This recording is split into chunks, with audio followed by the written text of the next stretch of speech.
Welcome back to our channel Navy Academy. एक लंबे time के बाद वापसी करें इस चैनल पे। चलो थोड़ा चैनल के बारे में आपको इंट्रो दे दे।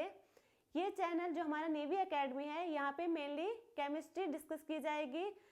जो आज से हम डिस्कस करने वाले हैं वो होगी हमारी क्लास 11th और 12th के लिए डिस्कस करेंगे। सबसे पहले क्लास 11th 12th के डिस्कस करने के बाद धीरे धीरे हम नेट और गेट की केमिस्ट्री भी स्टार्ट कर देंगे। और जितने भी हमारे पीजीटी केमिस्ट्री के एग्जाम होंगे स्क्रीनिंग और subjective like DSSB, KVS, NVS, RPSC, REET और जो हमारे टेट के एग्जाम होंगे पीजीटी के केमिस्ट्री के, उनके लिए यहाँ पे डिस्कस करेंगे। बट स्टार्टिंग हम सिर्फ करने वाले यहाँ पे क्लास 11th और 12th की केमिस्ट्री से। धीरे धीरे हम आगे जाएंगे। सो आज हम डिस्कस करेंगे हमारे क्लास 11th चैप्टर फर्स्ट, जो हमारा होगा some basic concepts of chemistry. देखो हम क्या करेंगे, सबसे पहले हम कोई चैप्टर उठाएंगे, उनके कॉन्सेप्ट्स क्लियर करेंगे। देन हम जो हमारी नेक्स्ट वीडियो होगी वो उसके नीट के PYQ की, और जो हमारी उससे नेक्स्ट वीडियो होगी उसमें हम JEE मेंस उसके PYQ सोल्व करेंगे। और हम एक दो थोड़ा जो हमारे CBSE बोर्ड होगा, हमारा HBSE बोर्ड होगा, उनके सैंपल पेपर भी यहाँ पे डिस्कस करेंगे। तो आज हम some basic concepts of chemistry, जो हमारा क्लास 11th का फर्स्ट चैप्टर है, उसके कॉन्सेप्ट्स देखेंगे। जो हमारी नेक्स्ट वीडियो होगी उसमें हम नीट PYQ सोल्व करेंगे। तो देखो सबसे पहले हम देखेंगे केमिस्ट्री। केमिस्ट्री क्या है? What is chemistry?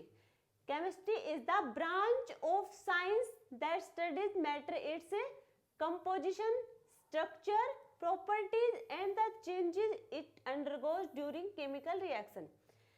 यदि हम सिंपली बात करें केमिस्ट्री क्या होगी, देखो केमिस्ट्री हमें क्या है कि हर चीज जो हमारे हर चीज आसपास जो प्रेजेंट है वो किससे बनी है, कैसे बनी है, और वो एक दूसरे के साथ कैसे रिएक्ट करती है। सिंपली हमारी क्या होगी केमिस्ट्री? केमिस्ट्री साइंस की ब्रांच है। देखो 10th क्लास तक हमने क्या किया, एक साइंस की पतली सी बुक पढ़ी थी, उसमें हमने फिजिक्स, केमिस्ट्री, बायो तीनों डिस्कस कर ली थी। क्योंकि जो हमारी 10th क्लास बोर्ड क्लास तक हमने जो पढ़ी थी वो साइंस की एक छोटी पतली सी बुक थी। जैसे ही हम 11th क्लास में एंटर करते हैं क्या होगा, हमारी सब अलग अलग सब्जेक्ट हो जाएंगे। अब जो हमारी केमिस्ट्री है वो एक अलग सब्जेक्ट है, बट वो ब्रांच है किसकी? साइंस का एक ब्रांच है। इसमें हम मेनली जो हमारा मैटर होगा उसके कंपोजिशन, स्ट्रक्चर, प्रॉपर्टी और उसकी रिएक्शन के बारे में डिस्कस करेंगे। तो केमिस्ट्री को हम इजी लैंग्वेज में बात करें तो हर चीज किससे बनी है, कैसे बनी है, और वो एक दूसरे के साथ कैसे रिएक्ट करती है, ये होगी हमारी केमिस्ट्री। इसके एग्जाम्पल की बात करें हम, देखो व्हेन मिल्क टर्न सोर, व्हेन आयरन रेस्ट, ये किससे होता है, क्यों होते हैं, आयरन को जंग क्यों लगता है, ये केमिस्ट्री ही हमें बताती है। पुराने टाइम की बात करें हम, एंशिएंट टाइम की, जो हम केमिस्ट्री को कहते थे रसायन शास्त्र, रस तंत्र, रस क्रिया और रस विद्या, ये हमारे एंशिएंट टाइम में केमिस्ट्री के नेम थे। तो ये हमने केमिस्ट्री देखी।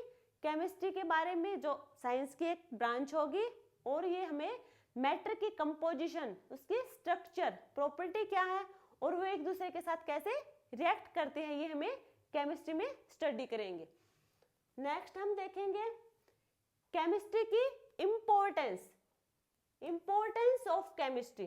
देखो जो सबसे पहले इंपॉर्टेंस देखो, इन अंडरस्टैंडिंग द वर्ल्ड। कैसे? जैसे रूम है, इसमें क्या है, एयर। अब वो एयर क्या है, एक गैसेस का मिक्सचर है। अब वो हमें किससे पता चलेगी, वो हम केमिस्ट्री से देखेंगे। जैसे कि हमारे आयरन है, आयरन को क्या लग जाता है, रस्ट लग जाता है, वो भी उसके पीछे भी क्या है, केमिस्ट्री है। यदि हम बात करें फ्रूट्स वगैरह की, फ्रूट्स और वेजिटेबल्स, या वो पकने के बाद क्या हो जाएंगे, उनका कलर और उनका टेस्ट चेंज हो जाता है, तो इन सब के पीछे क्या है, हमारी केमिस्ट्री है। ठीक है।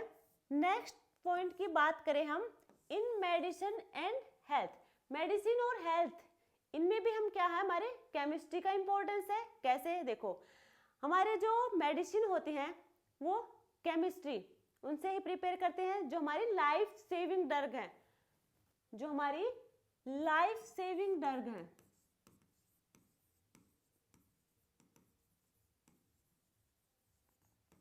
किससे बनेंगे वो, उसमें केमिस्ट्री का इन्वॉल्वमेंट होगा। जैसे कि हम देखते हैं जो हमारे डेली लाइफ में यूज होती है, पेन किलर, एंटीबायोटिक,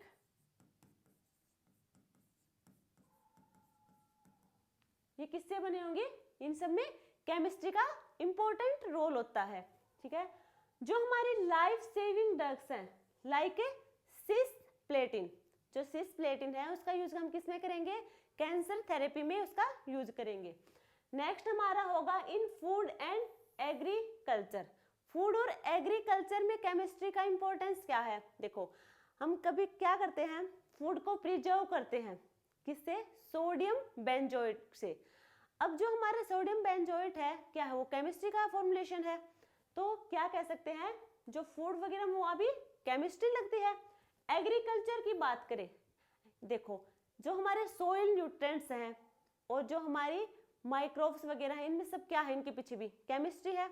तो हम कह सकते हैं कि फूड और एग्रीकल्चर इन सब में भी केमिस्ट्री का इंपॉर्टेंस है। नेक्स्ट हम बात करें cleaning and hygiene. Cleaning and hygiene जो हम डेली यूज करते हैं, हमारे सोप, डिटर्जेंट और हमारा जो कोलगेट, ये हमारे क्या होंगे, ये हमारे क्लीनिंग और हाइजीन के प्रोडक्ट हैं। तो इस सोप, डिटर्जेंट, कोलगेट, इन सब में क्या है, ये सब किससे बने हैं, ये सब हमारे केमिस्ट्री के फॉर्मुलेशन से बने हैं, केमिकल फॉर्मुलेशन से बने हैं। तो इनमें भी हमारा क्या है, केमिस्ट्री का इंपॉर्टेंट रोल है। क्या करते हैं हमारे जो ये सोप, डिटर्जेंट वगैरह हैं, ये डर्ट के और जो बैक्टीरिया है उनके साथ रिएक्शन करके जो हमारे डर्ट और बैक्टीरिया को रिमूव कर देते हैं। जो सोप और डिटर्जेंट है कपड़ों के साथ केमिकल रिएक्शन करवा के डर्ट और बैक्टीरिया को रिमूव कर देंगे। तो यहाँ भी क्या लगी, केमिस्ट्री लगी। यदि हम नेक्स्ट पॉइंट की बात करें इन एनर्जी एंड इन्वायरमेंट, एनर्जी और इन्वायरमेंट में फ्यूल जो हम डेली हमारे देखते हैं, फ्यूल कौन से हैं, diesel, petrol, CNG, LPG etcetera, ये क्या हमारे फ्यूल हैं जो किसमें भी क्या है, केमिस्ट्री है इनके पीछे भी। इंडस्ट्री और टेक्नोलॉजी, इंडस्ट्री की बात करें तो देखो प्लास्टिक, पेपर, ये सब क्या है, ये भी हमारे केमिस्ट्री। अभी प्लास्टिक, पेपर ये किसमें पढ़ते हैं हम, पॉलीमर्स वगैरह में पढ़ते हैं। डेली लाइफ की बात करें, जो हम परफ्यूम यूज करते हैं, जो परफ्यूम की फ्रेगनेंस होती है उसमें भी क्या है, केमिकल फॉर्मुलेशन की वजह से है। और जो हमारी नेल पॉलिश होगी, नेल पॉलिश में जो शाइनिंग है वो, ये सब केमिस्ट्री के ही कमाल है। अब देखो ये सब क्या है, हमारे केमिस्ट्री के इंपॉर्टेंस है। तो हम कह सकते हैं ना कि केमिस्ट्री हमारी डेली लाइफ में यूज होती है। देखो सबसे पहले ये हमने अंडरस्टैंडिंग वर्ड में देख लिया, मेडिसिन में देख लिया, हाइजीन क्लीनिंग में देख लिया, इन्वायरमेंट में भी होती है, इंडस्ट्री और टेक्नोलॉजी में भी होगी, इन हमारी डेली लाइफ में भी होगी। ये तो हमने देखी इंपॉर्टेंस ऑफ केमिस्ट्री। अभी तो चैप्टर स्टार्ट नहीं हुआ, मेनली चैप्टर होता है स्टार्ट। अब जो हमारा फर्स्ट टॉपिक होगा वो होगा हमारा मैटर। अब मैटर क्या है, मैटर क्या है, जो हमारे आसपास जितने भी चीज हैं, कुछ भी एक्स वाई जेड, जैसे पेन भी है, टेबल है, डोर है, जो भी है, ये डिजिटल बोर्ड भी है, तो ये क्या हमारे, ये मैटर है। जो मैटर की अपनी खुद की एक प्रॉपर्टी भी होती है। अगर यदि हम इसकी डेफिनेशन की बात करें, matter is anything that has mass and occupy space. Matter वो होगा जिसके पास खुद का वेट होगा और स्पेस यानी कि जगह घेरता होगा, वो होगा हमारा मैटर। वो कोई भी चीज एक्स वाई जेड कुछ भी हो जिसके पास खुद का मास होगा और अपनी कोई जगह घेरता होगा, वो होगा हमारा मैटर। इसके एग्जाम्पल देखेंगे, paper, air, human, would, iron, water, ये सब क्या है, हमारे मैटर के एग्जाम्पल है। अब देखो पेपर है, उसका खुद का वेट है और जगह भी घेरता है, ह्यूमन, वुड, आयरन और वाटर। देखो यदि हम बात करें लाइट, साउंड और हीट, ये देखो लाइट, साउंड, हीट, ये बताओ ये हमारे मैटर के एग्जाम्पल हो सकते हैं क्या? मैटर क्या होगा? जिसके पास खुद का मास हो और जगह घेरता हो। अब लाइट, साउंड और हीट, क्या इनके पास खुद का मास है? नहीं है, तो ये हमारे मैटर के एग्जाम्पल नहीं होंगे। लाइट, साउंड और हीट हमारे मैटर के एग्जाम्पल नहीं होंगे। तो मैटर हमने देख लिया, मैटर वो होगा जिसके पास खुद का मास होगा और जगह घेरता होगा, ऑक्यूपाई स्पेस। नेक्स्ट हम बात करें मैटर के नेचर की।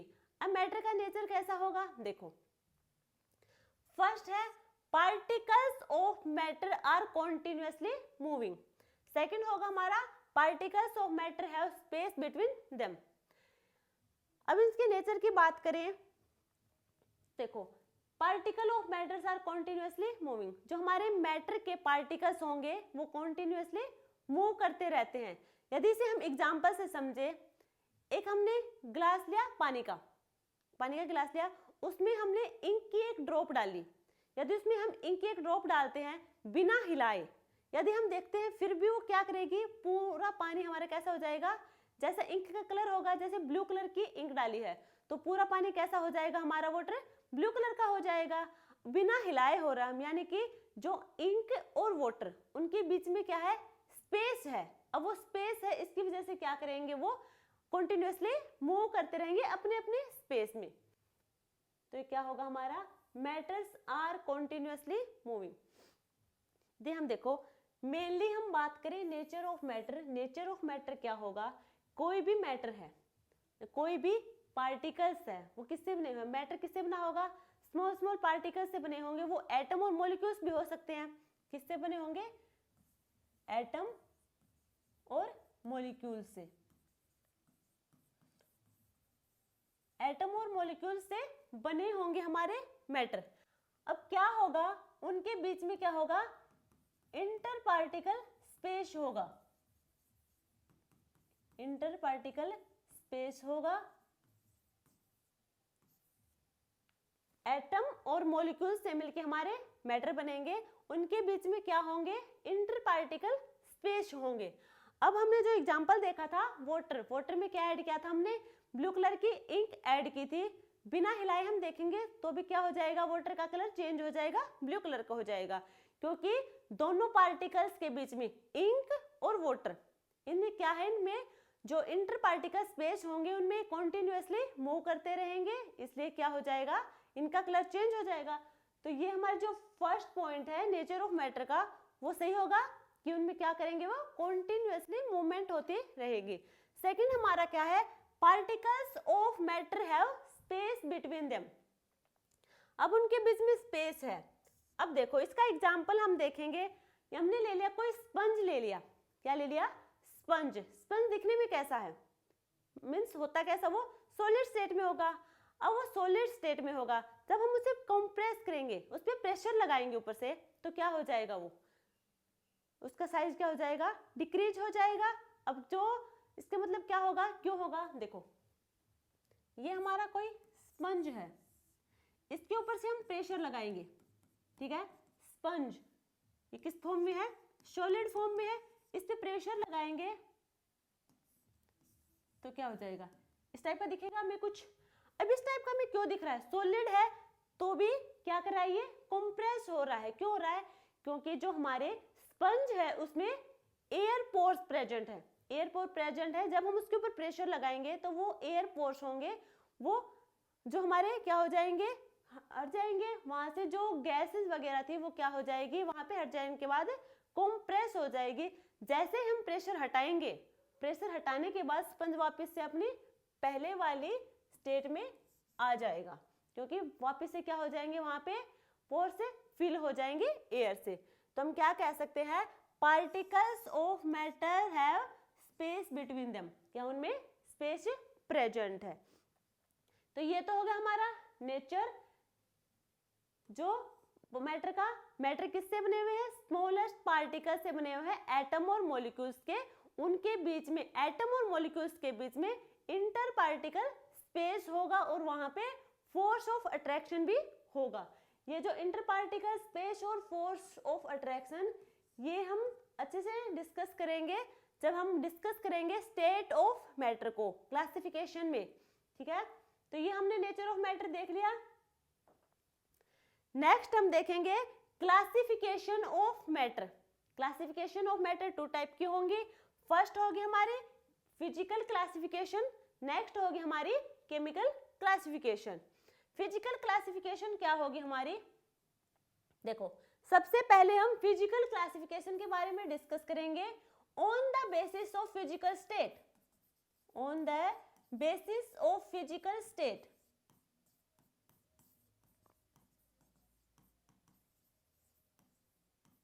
फिजिकल स्टेट के बेस पर ये 3 टाइप्स के होंगे।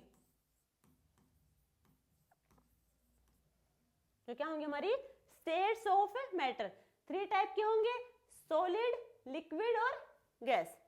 सॉलिड, लिक्विड और गैस। यदि हम इनकी डेफिनेशन की बात करें, सॉलिड, सॉलिड क्या होगा, सॉलिड होगा हमारा जिसके पास है definite shape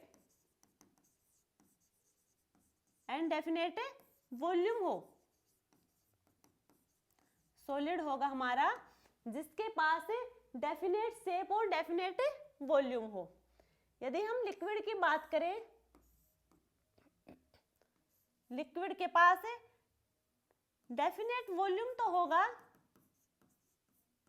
but definite shape नहीं होगी, neither definite shape, definite shape नहीं होगी लिक्विड के पास। अब एग्जांपल से देखो, हमने एक ग्लास में वाटर ले लिया, ठीक है, उसे कंप्लीट फिल कर लिया। अब उसकी शेप कैसी है, उसकी शेप ग्लास की शेप जैसी है, क्योंकि वो लिक्विड फॉर्म में है, जिसमें डालेंगे उसकी शेप वैसी हो जाएगी। अब उसकी शेप होगी हमारे ग्लास की शेप जैसी। जैसे ही उस जो ग्लास वाटर का है हमारा, उसे बाउल में डालेंगे तो उसकी शेप बाउल के जैसी हो जाएगी। तो उसकी कोई डेफिनेट शेप नहीं होगी, जिसमें हम डालेंगे, जिस कंटेनर में डालेंगे उसकी शेप उसी फॉर्म में हो जाएगी। हाँ, वॉल्यूम क्या होगी उसकी, डेफिनेट होगी। जितना हमारा ग्लास में पानी था हमने वो सारा का सारा बाउल में डाल दिया, तो वॉल्यूम क्या होगी, उतनी कितनी होगी, तो वॉल्यूम उसकी डेफिनेट होगी।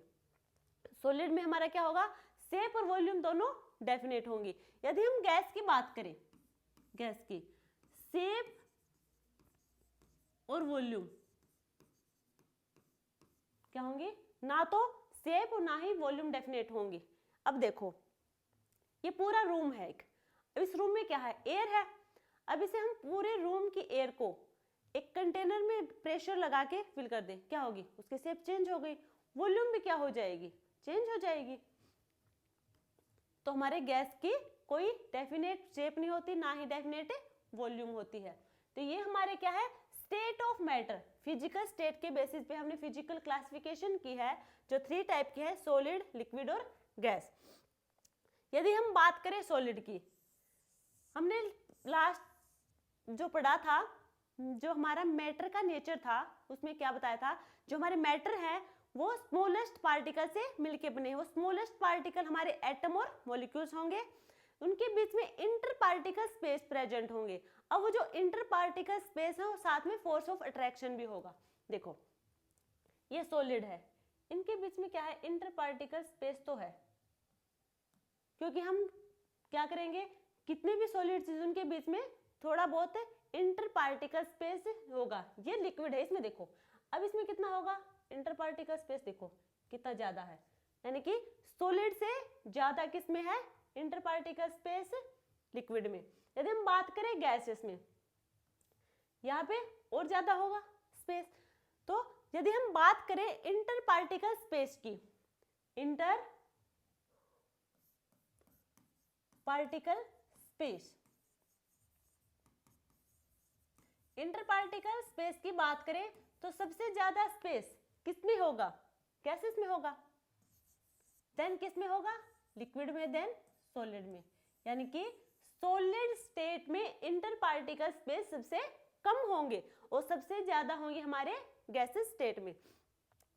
और जो हमारे इंटर पार्टिकल स्पेस है, इंटर पार्टिकल स्पेस है, ये क्या होंगे, इनवर्सली प्रोपोर्शनल होंगे फोर्स ऑफ अट्रैक्शन के, फोर्स ऑफ अट्रैक्शन के इनवर्सली प्रोपोर्शनल होंगे हमारे इंटर पार्टिकल स्पेस। यदि हम गैस की बात करें, यहाँ पे फोर्स ऑफ अट्रैक्शन लगाएंगे, क्या होगा, सबसे कम होगा, सबसे ज्यादा कहाँ पे फोर्स ऑफ अट्रैक्शन लगेगा, सॉलिड स्टेट में यदि हम ऑर्डर देखें स्टेट ऑफ मैटर का फोर्स ऑफ अट्रैक्शन में, तो सबसे ज्यादा फोर्स ऑफ अट्रैक्शन लगेगा सॉलिड स्टेट में, देन लिक्विड में, देन गैसियस स्टेट में। तो ये हमने क्या देखा, ये हमने देखा स्टेट ऑफ मैटर। इनके एग्जांपल देख लो, सॉलिड स्टेट के एग्जांपल, आइस, ये इसका एग्जांपल होगा। यदि हम लिक्विड स्टेट की बात करें वाटर फॉर्म में, ऑयल, ये हमारे क्या होंगे, लिक्विड स्टेट होगी। गैसेस स्टेट की बात करें, इसके एग्जांपल देखो, ऑक्सीजन, हाइड्रोजन, ये हमारे क्या होंगे, गैसेस स्टेट के एग्जांपल होंगे। अब देखो यदि हम सॉलिड, ये क्या है, ये हमारी सॉलिड स्टेट है आइस फॉर्म में, क्या है ये, आइस फॉर्म में है। यदि हम आइस, इसे हम थोड़ा हीट देंगे, जैसे हीट देंगे इसे, क्या हो जाएगा, आइस मेल्ट करने स्टार्ट हो जाएगी और वो लिक्विड फॉर्म में, वाटर के लिक्विड फॉर्म में आ जाएगी। हमारा क्या होगा, वाटर लिक्विड फॉर्म में होगा। जैसे ही हम आइस में हीट देंगे तो वो लिक्विड फॉर्म में आ जाएगा वाटर के। इसको हम कहते हैं मेल्टिंग पॉइंट, मेल्टिंग पॉइंट या फिर फ्यूजन। फ्यूजन या मेल्टिंग पॉइंट क्या होगा, जब कन्वर्जन होगा सॉलिड स्टेट का लिक्विड स्टेट पर, जब इसे हम सॉलिड स्टेट यानी कि आइस को हम थोड़ी हीट देंगे, वो कन्वर्ट हो जाएगा हमारा वाटर में, लिक्विड फॉर्म में, तो वो हमारा हो जाएगा मेल्टिंग पॉइंट या फिर फ्यूजन। अब वो मेल्टिंग पॉइंट क्या होगा, ये देखो, यदि हम आइस की बात करें, आइस, अब वो वाटर लिक्विड फॉर्म में कन्वर्ट होगा, इसे हीट दी थी हमने, जिसे हमने कहा था मेल्टिंग पॉइंट। तो यहाँ पे जो मेल्टिंग पॉइंट होगा वो होगा 0 डिग्री सेल्सियस। आइस हमारी 0 डिग्री सेल्सियस पे लिक्विड फॉर्म में आ जाएगा, वाटर के लिक्विड फॉर्म में आ जाएगा। यदि हम बात करें आयरन की, अब आयरन को क्या 0 डिग्री सेल्सियस पे हीट करेंगे तो क्या वो मेल्ट होकर लिक्विड फॉर्म में आ पाएगा, नहीं आ पाएगा। वो क्या होगा, इसे अब ज्यादा टेम्परेचर की रिक्वायरमेंट है। अब एग्जैक्ट तो नहीं पता, 1700 डिग्री सेल्सियस प्लस समथिंग देख लेना कितना है, तो इतना टेम्परेचर देंगे, जब आयरन को हम इतना टेम्परेचर देंगे तब जाके वो क्या होगा, लिक्विड फॉर्म में आएगा। किस में आएगा, लिक्विड फॉर्म में। अब है तो ये भी तो मेल्टिंग पॉइंट, क्योंकि आयरन किस में है, सॉलिड स्टेट में है। अब उसे हम लिक्विड स्टेट में लेके आएंगे टेम्परेचर देके, उसे हमने क्या कहा था, मेल्टिंग पॉइंट, यानी कि सॉलिड स्टेट से लिक्विड स्टेट में कन्वर्जन को हमने मेल्टिंग पॉइंट या फ्यूजन कहा था। वाटर तो 0 डिग्री पे हो जाएगा कन्वर्ट, अब आयरन होगा उसे ज्यादा टेम्परेचर देना पड़ेगा, तो वो भी क्या हो जाएगा, सॉलिड से लिक्विड में वो भी कन्वर्ट हो जाएगा। तो ये तो हमारा क्या हुआ है, सॉलिड से लिक्विड में, जिसे हमने कहा है मेल्टिंग पॉइंट। यदि हम बात करें लिक्विड से गैसियस स्टेट में, लिक्विड से यानी कि जो हमारा वाटर है लिक्विड फॉर्म में, वो कन्वर्ट हो जाएगा वाटर हमारा गैसियस स्टेट में, ठीक है। जो हमारा वाटर लिक्विड फॉर्म में है वो एवोपरेट कर जाएगा किसमें, गैसियस स्टेट में। अब उसे हम कहेंगे इवेपोराइजेशन, इवेपोराइजेशन, और इसे ये होगी हमारी बॉइलिंग पॉइंट पर, यानी कि 100 डिग्री सेल्सियस टेम्परेचर पे हीट देंगे हम, जो हमारा वाटर है लिक्विड फॉर्म में, इसे हम 100 डिग्री सेल्सियस टेम्परेचर देंगे, हीट करेंगे 100 डिग्री सेल्सियस पे, तो ये कन्वर्ट हो जाएगा वाटर गैसियस स्टेट में। यदि हम बात करें वापस से, जो हमारा वाटर है वेपर फॉर्म में, वापस से हम लेके आए लिक्विड फॉर्म में, वापस से लिक्विड फॉर्म में लेके आएंगे, तो उस स्टेट को हम कहेंगे कंडेंसेशन। वो प्रोसेस होगी हमारी कंडेंसेशन प्रोसेस, जिसमें कन्वर्जन होगा वेपर का लिक्विड में, वेपर का लिक्विड में कन्वर्जन को हम कहेंगे कंडेंसेशन। यदि हम बात करें जो हमारा लिक्विड होगा, लिक्विड को सॉलिड में कन्वर्ट करें, लिक्विड को सॉलिड में कन्वर्ट करेंगे, तो यहाँ पे जो होगा वो होगा फ्रीजिंग पॉइंट। उस प्रोसेस को कहेंगे हम फ्रीजिंग पॉइंट, जिसमें कन्वर्जन होगा लिक्विड का सॉलिड में। यदि हम सॉलिड, देखो सॉलिड से लिक्विड देख लिया, सॉलिड से लिक्विड में जाएंगे तो क्या होगा, मेल्टिंग पॉइंट या फ्यूजन स्टेट होगी। अब जो इसके एग्जांपल की बात करें तो आइस को हीट देंगे तो वो वाटर लिक्विड फॉर्म में आ जाएगा।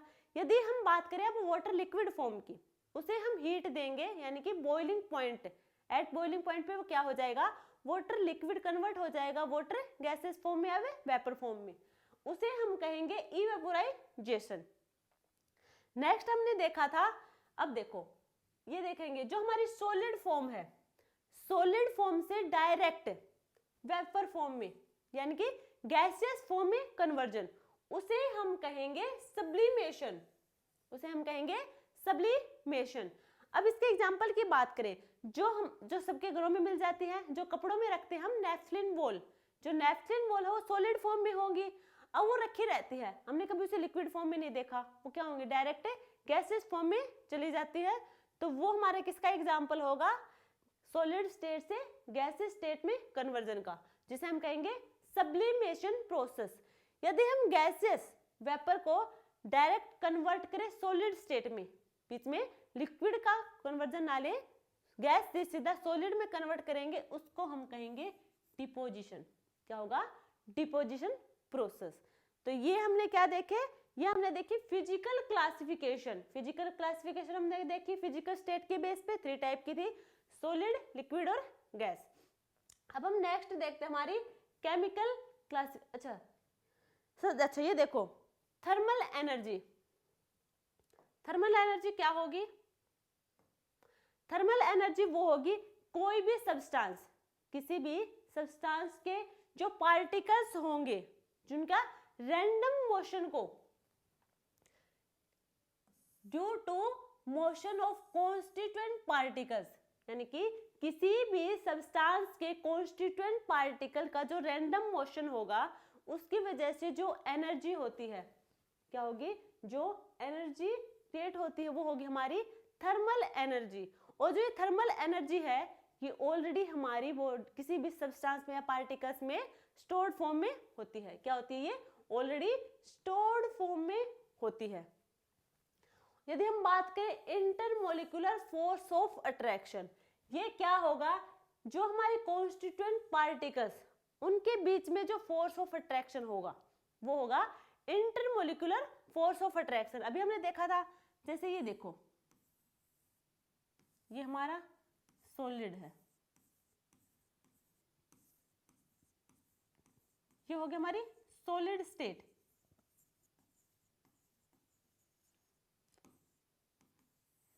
ये हमारी होगी लिक्विड स्टेट, और ये होगी हमारी गैस स्टेट।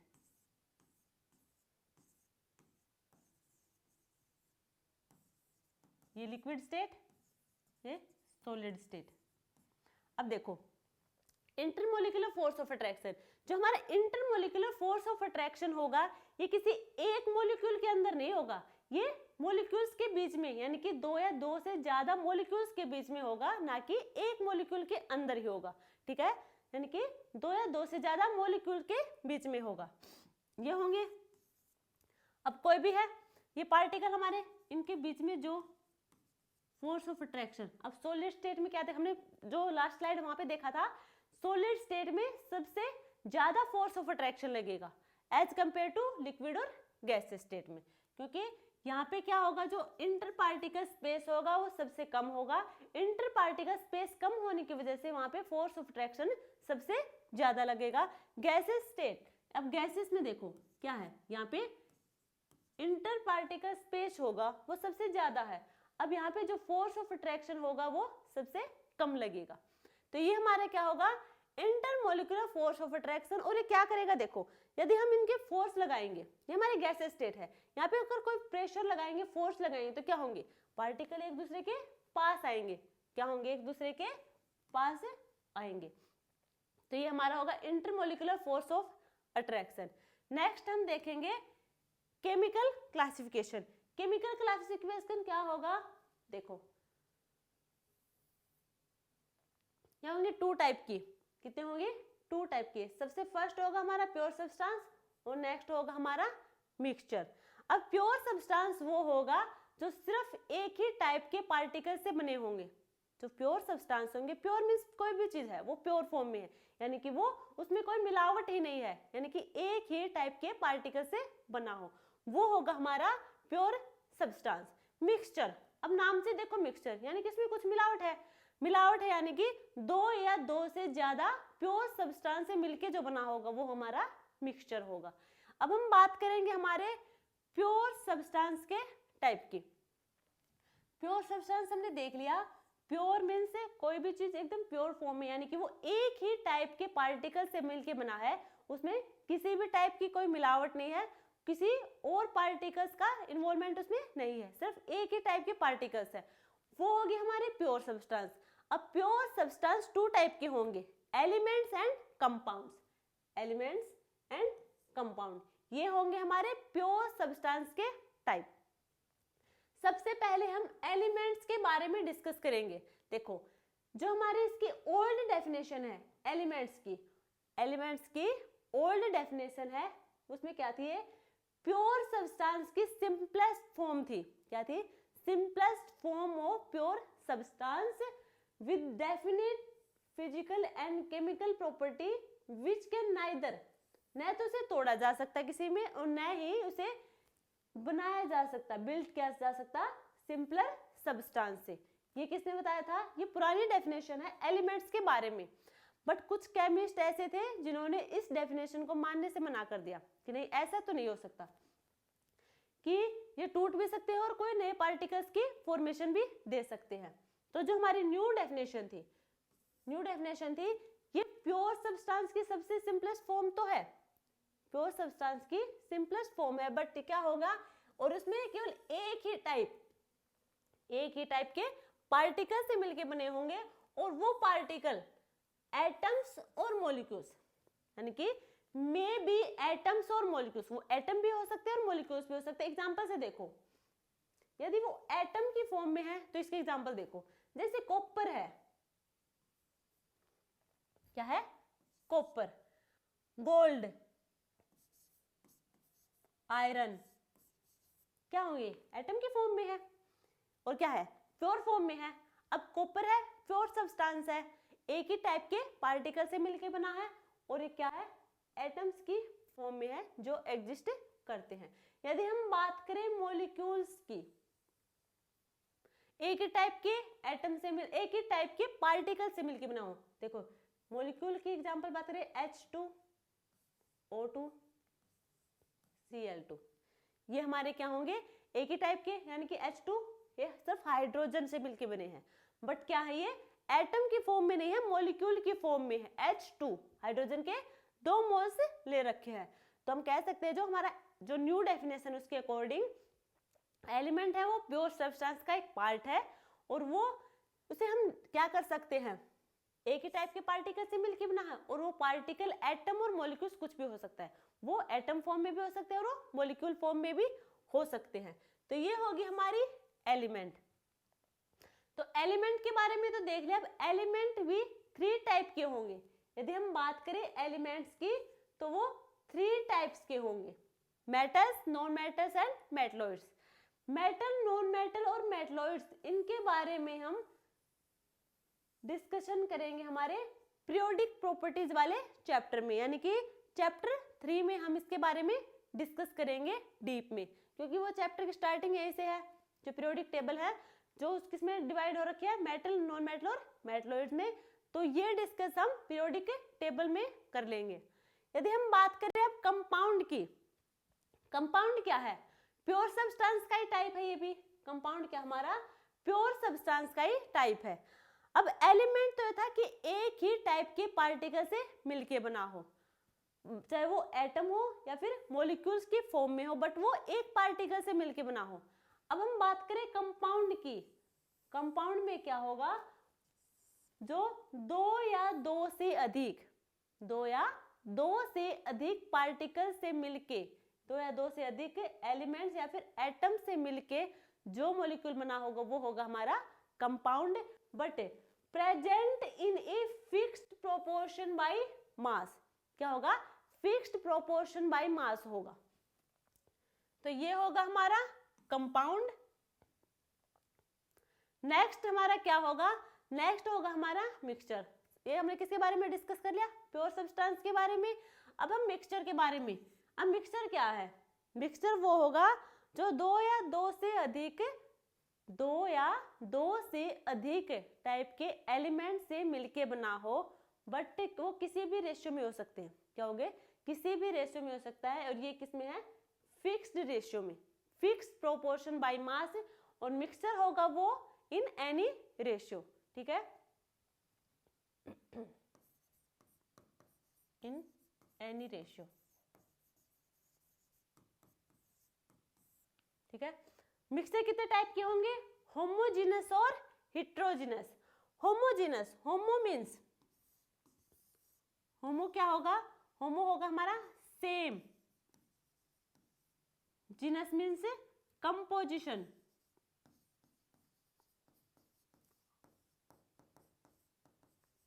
तो मिक्सचर तो हमें पता है दो या दो से ज्यादा एलिमेंट से मिलके जो बना होगा वो होगा हमारा मिक्सचर, और वो किसी भी रेशियो में हो सकता है। होमोजीनस, होमो means same, genus means composition, यानी कि उनका मिक्सचर होगा वो सेम कंपोजिशन का होगा। इसके एग्जांपल की बात करें, यदि हम नॉर्मली एग्जांपल की बात करते हैं, देखो समझने के लिए, वाटर है, वाटर में हमने सॉल्ट ऐड कर दिया, सॉल्ट या फिर वाटर में हम शुगर भी ऐड कर सकते हैं। अब उसे हमने अच्छे से डिजोल्व कर लिया, क्या होगा, यदि हम डिजोल्व करने के बाद देखेंगे तो उसका क्या होगा, कंपोजिशन सेम होगा। सेम मतलब उसका पूरा फेज, मतलब जो फेज होगा हमारा वो क्या होगा, एक ही फेज होगा।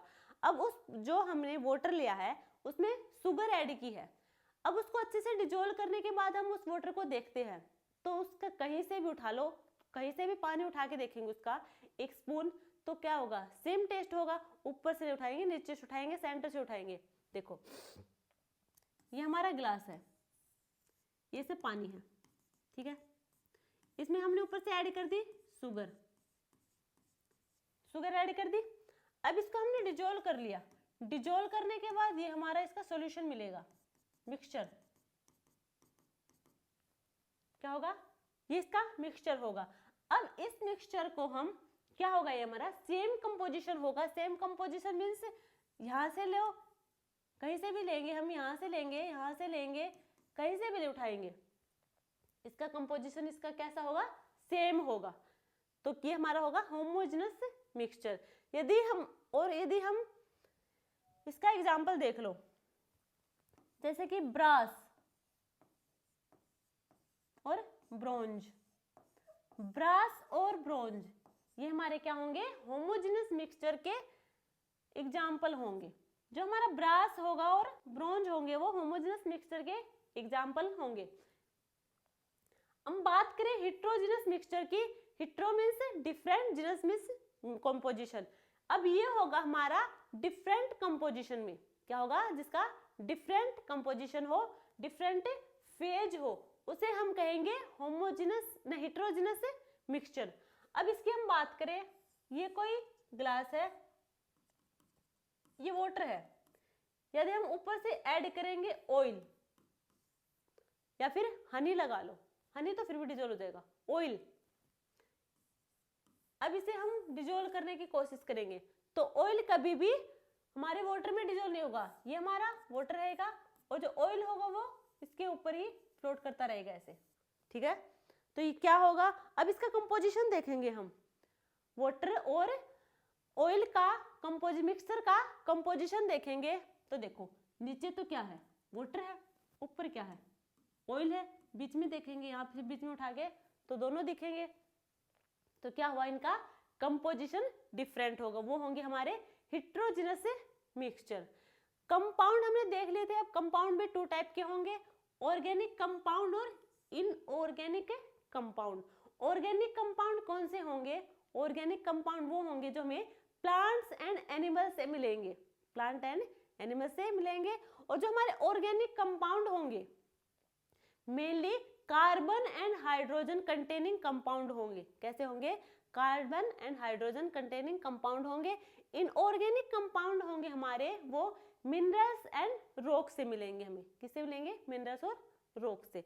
तो ये हमने यहाँ पे डिस्कस किया, हमने केमिकल क्लासिफिकेशन,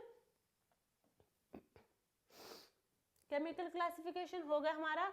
अब हम नेक्स्ट देखते हैं हमारा एटम मॉलिक्यूल, एटम और मॉलिक्यूल। देखो एटम क्या होगा, एटम हमारा होगा स्मॉलेस्ट पार्टिकल, स्मॉलेस्ट पार्टिकल।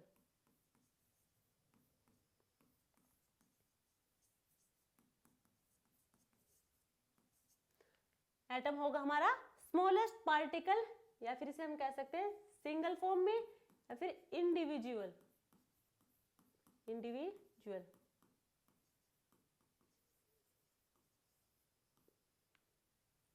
अब हम बात करें, देखो जो एटम है, ये जो एटम हमारे मे और मे नॉट एग्जिस्ट फ्रीली, मे और may not be exist freely. अब कैसे, देखो यानी कि वो फ्रीली एग्जिस्ट कर भी सकते हैं और वो नहीं भी कर सकते।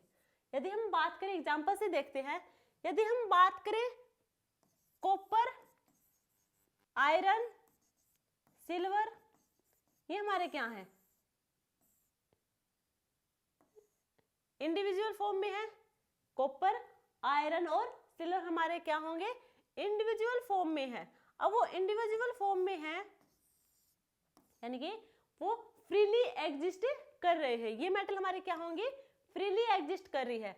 अगर हम बात करें hydrogen, oxygen, nitrogen, hydrogen, oxygen और नाइट्रोजन एटम की बात करें हम, क्या है, ये एटम है। अगर इनकी हम बात करें तो क्या है, फ्रीली एग्जिस्ट करेंगे। क्या आपने कभी देखा है कि नाइट्रोजन फ्रीली एग्जिस्ट करता हो, हाइड्रोजन, ऑक्सीजन? बिल्कुल नहीं।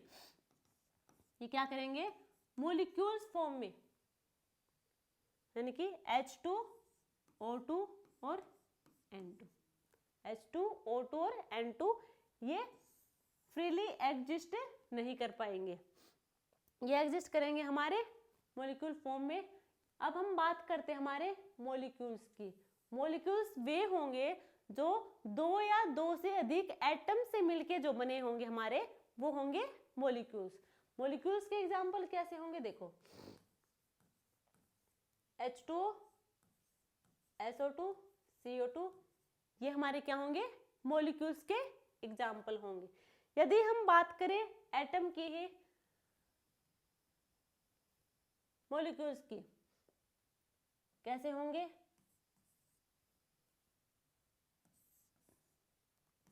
होमो एटॉमिक, एक होगा हमारा हिट्रो एटॉमिक। होमो एटॉमिक मॉलिक्यूल्स कैसे होंगे, होमो मीन से सेम, जो सेम एटम से मिलके बने होंगे मॉलिक्यूल, वो होंगे हमारे होमो एटॉमिक मॉलिक्यूल्स। इसके एग्जांपल की बात करें हम, H2O2। यदि हम बात करें हिट्रो एटॉमिक, हिट्रो यानी कि डिफरेंट एटम से मिलके जो मॉलिक्यूल्स बनेंगे वो होंगे हमारे हिट्रो एटॉमिक, यानी कि H2OCH4, ये क्या है, डिफरेंट एटम से मिलके बने होंगे, वो होंगे हमारे हिट्रो एटॉमिक मॉलिक्यूल्स। अब हम एक टर्म और है एटोमिसिटी, वो यही डिस्कस कर लेंगे। एटोमिसिटी, एटोमिसिटी क्या होगा, एटोमिसिटी वो होगा, देखो एग्जांपल से देखो, P4, P4, यहाँ पे नंबर ऑफ एटम, कितने नंबर ऑफ एटम है इस मॉलिक्यूल में, 4, तो यानी कि एटोमिसिटी होगी हमारी 4। यदि P4 की बात करें, वहां पे एटोमिसिटी होगी फॉस्फोरस की 4। तो एटोमिसिटी वो होगा कि number of atom present in A molecule, number of atom present in A molecule, तो ये होगा हमारा एटोमिसिटी। यदि हम बात करें H2SO4 की, H2SO4, अब यहाँ पे एटोमिसिटी देखेंगे कैसे, हाइड्रोजन की एटोमिसिटी कितनी होगी, एटोमिसिटी ऑफ हाइड्रोजन 2, हाइड्रोजन की एटोमिसिटी होगी 2। यदि हम एटोमिसिटी ऑफ सल्फर की बात करें तो होगी 1, कि number of atom present in A molecule. यदि हम ऑक्सीजन की बात करें, एटोमिसिटी ऑफ ऑक्सीजन वो होगी 4। तो ये हमने यहाँ पे डिस्कस किया है, हमारे सिर्फ अभी डेफिनेशन देखी है, आगे और डिस्कस करेंगे इनके बारे में। एटोमिसिटी, एटम और मॉलिक्यूल के बारे में डिस्कस कर लिया। अब हम देखते हैं property of matter. Property of matter देखो, हम अपने आसपास देखते हैं। अब जो पानी है, वाटर है, क्या करता है? फ्लो करता है। क्यों करता है? उसकी अपनी प्रॉपर्टी है। वाटर क्या है कि मैटर ही तो है। मैटर वो होंगे जो हमारे आसपास जितने भी पार्टिकल हैं वो सब क्या है? मैटर है। वो स्मॉलेस्ट पार्टिकल, जो हमारे स्मॉलेस्ट पार्टिकल होंगे एटम से मिलके बने होंगे, एटम या फिर मॉलिक्यूल से। अब उनकी अपनी एक प्रॉपर्टी है। वाटर है, फ्लो करता है, उसकी अपनी प्रॉपर्टी है। तो हम अब उस प्रॉपर्टी के बारे में डिस्कस करेंगे। प्रॉपर्टी होंगी मैटर की 2 टाइप्स की।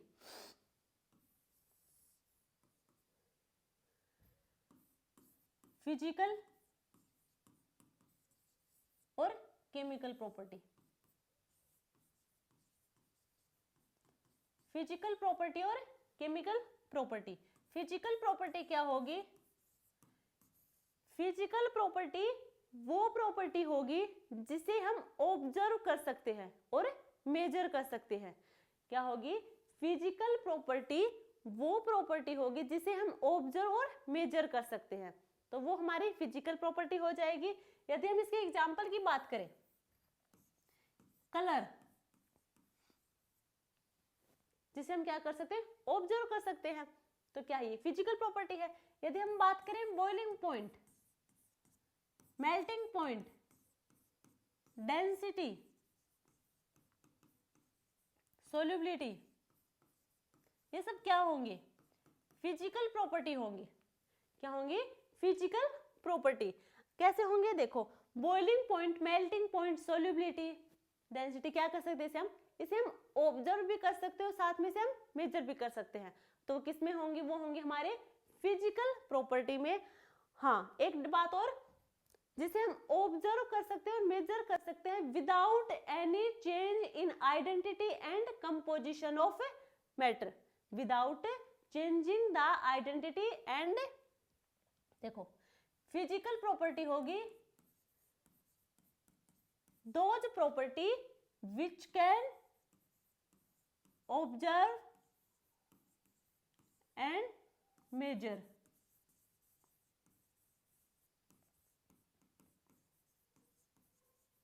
Without changing the identity and composition of matter. Identity and composition of matter.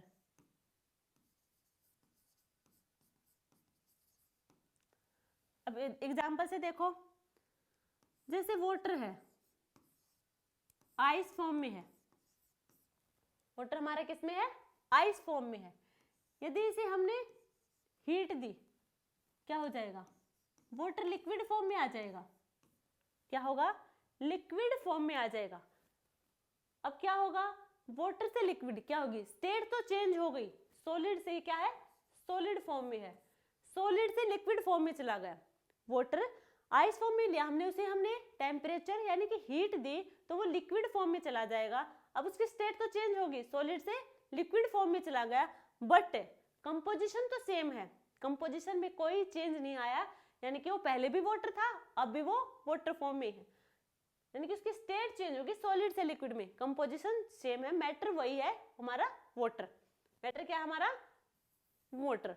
तो यानी कि ये होगी हमारी फिजिकल प्रॉपर्टी जिसे हम ऑब्जर्व और मेजर कर सकते हैं without any change the identity and composition of matter. यदि हम बात करें केमिकल प्रॉपर्टी की, केमिकल प्रॉपर्टी, केमिकल प्रॉपर्टी में क्या होगा? यहाँ पे कंपोजिशन, मैटर की जो कंपोजिशन होगी वो चेंज होगी। मैटर की कंपोजिशन चेंज हो जाएगी। Example, magnesium burns in air to give magnesium oxide. Magnesium air के साथ रिएक्ट करके मैग्नीशियम ऑक्सीजन के साथ रिएक्ट करके मैग्नीशियम ऑक्साइड बना लेगा। अब क्या होगा, यहाँ पे इनके कंपोजिशन चेंज हो जाएगी। तो ये तो हमने देखी प्रॉपर्टी ऑफ मैटर। देखो कोई भी मैटर है तो उसकी अपनी एक प्रॉपर्टी है, खुद की एक आइडेंटिटी है, उसे हम कहेंगे मैटर की प्रॉपर्टी। और वो दो टाइप की होगी, फिजिकल और केमिकल प्रॉपर्टी।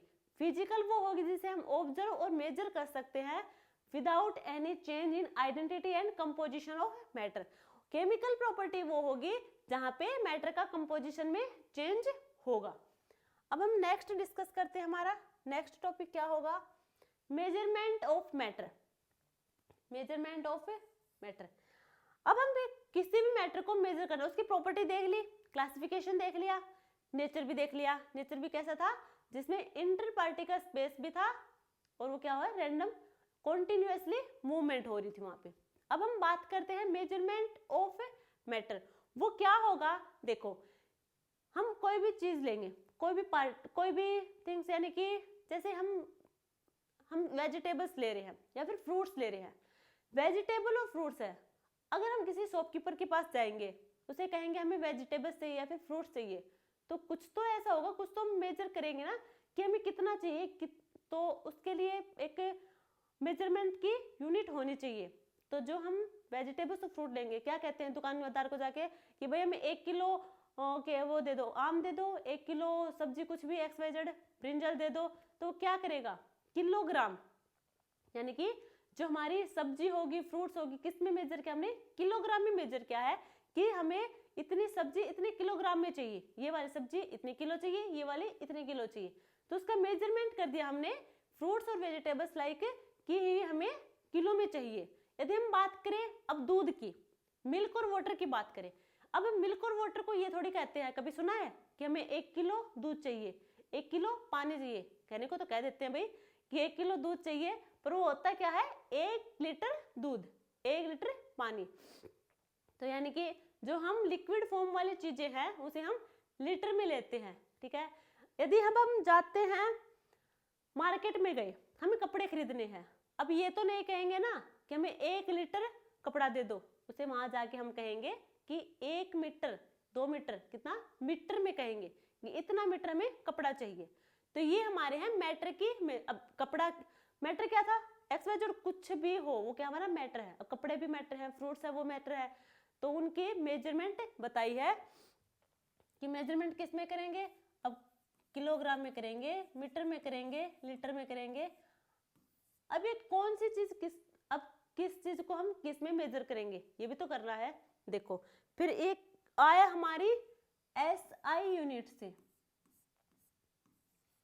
जो हमारी मैटर की मेजरमेंट होगी, मैटर से जो मेजरमेंट होंगी, ये हमारी मेनली SI यूनिट को डिस्कस करने के लिए सिग्निफिकेंट फिगर जो हम आगे डिस्कस करेंगे, इन सब में हमारी हेल्प करती है। यदि हम SI यूनिट की बात करें, SI यूनिट जो हमारी 7 फंडामेंटल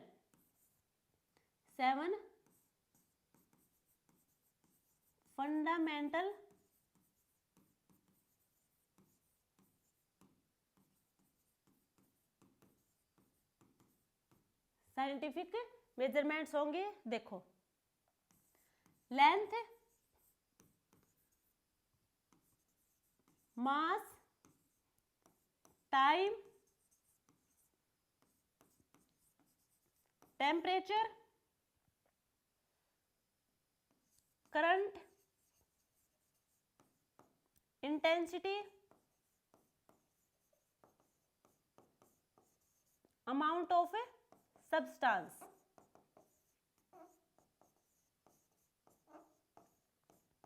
ये हमारी क्या होंगी, ये 7 फंडामेंटल साइंटिफिक रिप्रेजेंटेशन है, मेजरमेंट है। देखो जो अब हम कहीं भी जाएं, यदि हमें लेंथ देखनी है वो किस में लेंगे, मीटर में। कोई भी ये एक साइंटिफिक नोटेशन दे दिया, साइंटिफिक रिप्रेजेंटेशन है कि लेंथ को डिस्कस करेंगे हम मीटर में। किसी भी चीज का मास है, किसी भी मैटर का मास है, वो हम लेंगे किलोग्राम में। यदि टाइम है वो होगा सेकंड में। टेम्परेचर होगा वो केल्विन में, ये स्टैंडर्ड है, स्टैंडर्ड यूनिट है इनकी। करंट होगा वो होगा एम्पियर में। इंटेंसिटी, इंटेंसिटी होगी वो होगी candela. Amount of substance, number of moles, यानी कि हम कह सकते हैं मोल्स में। तो ये क्या होगी? अब देखो लेंथ की बात करें, लेंथ हमने किस में कह दिया? मीटर में। अब देखो हम मार्केट जा रहे हैं, हम शॉप पे गए, कपड़े लेने के लिए गए, क्या कहेंगे? हमें 2 मीटर कपड़ा चाहिए, 4 मीटर कपड़ा चाहिए। तो ये हमारी लेंथ की स्टैंडर्ड रिप्रेजेंटेशन है, मेजरमेंट है। साइंटिफिकली किसे हम करेंगे? हम लेंथ को मीटर में। मास, अब मास को किस में करेंगे? मास देखो, मास यानी कि वेट में, यानी हम गए खरीदने फ्रूट्स वगैरह, अब हमने जो सब्जी लेंगे, फल लेंगे, वो किस में लेंगे? हम किलोग्राम में। किस में लेंगे? किलोग्राम में। यदि हम टाइम की बात करें, जब भी हमें टाइम को देखना होगा वो किस में बताएंगे? हम सेकंड में। किस में रिप्रेजेंट करेंगे? सेकंड में। टेम्परेचर केल्विन में। देखो यदि हम बात करें 1 किलोग्राम, 1 किलोग्राम में कितने ग्राम होंगे? 1000 ग्राम होंगे। कितने होंगे? 1000 ग्राम होंगे। यदि हम बात करें डिग्री सेल्सियस, अब टेम्परेचर की जो स्टैंडर्ड यूनिट तो हमने देख ली केल्विन है। बाय चांस हमें कभी हम क्वेश्चन में देखते हैं जो टेम्परेचर होगा वो किस में होगा? डिग्री सेल्सियस में होगा। किस में होगा? डिग्री सेल्सियस में दिया होगा, उसे हमें कन्वर्ट कर लेना है केल्विन में। किस में कर लेंगे? केल्विन में कन्वर्ट कर लेंगे। और वो कैसे करेंगे? तो वो क्या कर लेंगे? उसमें 273 को ऐड कर देंगे, वो हमारा केल्विन में चला जाएगा।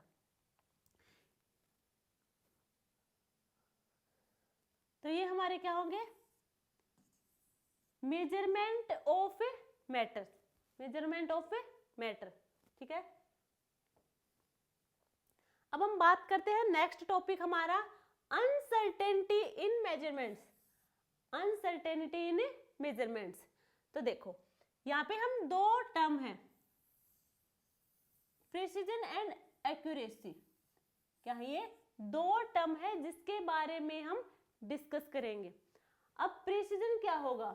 ये होगा how close repeated measurements are to each other, यानी कि हम जो बार बार कैलकुलेट करें, मेजर कर रहे हैं, वो मतलब जो सेम कितनी बार आया एक दूसरे के पास। देखो एक्यूरेसी, एक्यूरेसी देखो वर्ड से समझ में, एक्यूरेसी मींस एग्जैक्ट वैल्यू, यानी कि कितना पास, जो हमारी एग्जैक्ट वैल्यू उसके कितनी पास वैल्यू आई है, वो होगी हमारी एक्यूरेसी। और प्रिसीजन वो होगा कि हम देखो बार बार मेजर करें किसी चीज को, तो बार बार जो मेजर करे हैं वो कितनी बार एक जैसी आई है, यानी हमने कोई चीज है रिपीट किया 3-4 बार, 3-4 बार मेजर किया है, तो उन 3-4 बार में जो मेजर किया है वो कितनी बार एक जैसी आई है, एक जैसी वैल्यू आई है, वो होगी हमारी प्रिसीजन।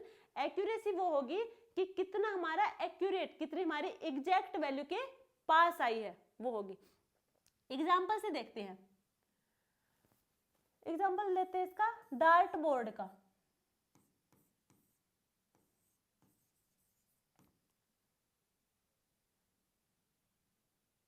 टारगेट डार्ट बोर्ड,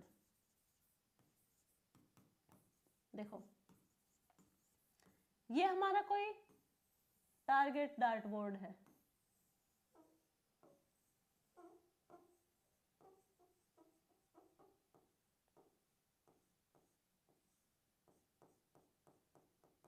ठीक है, अब ये हमारा क्या है?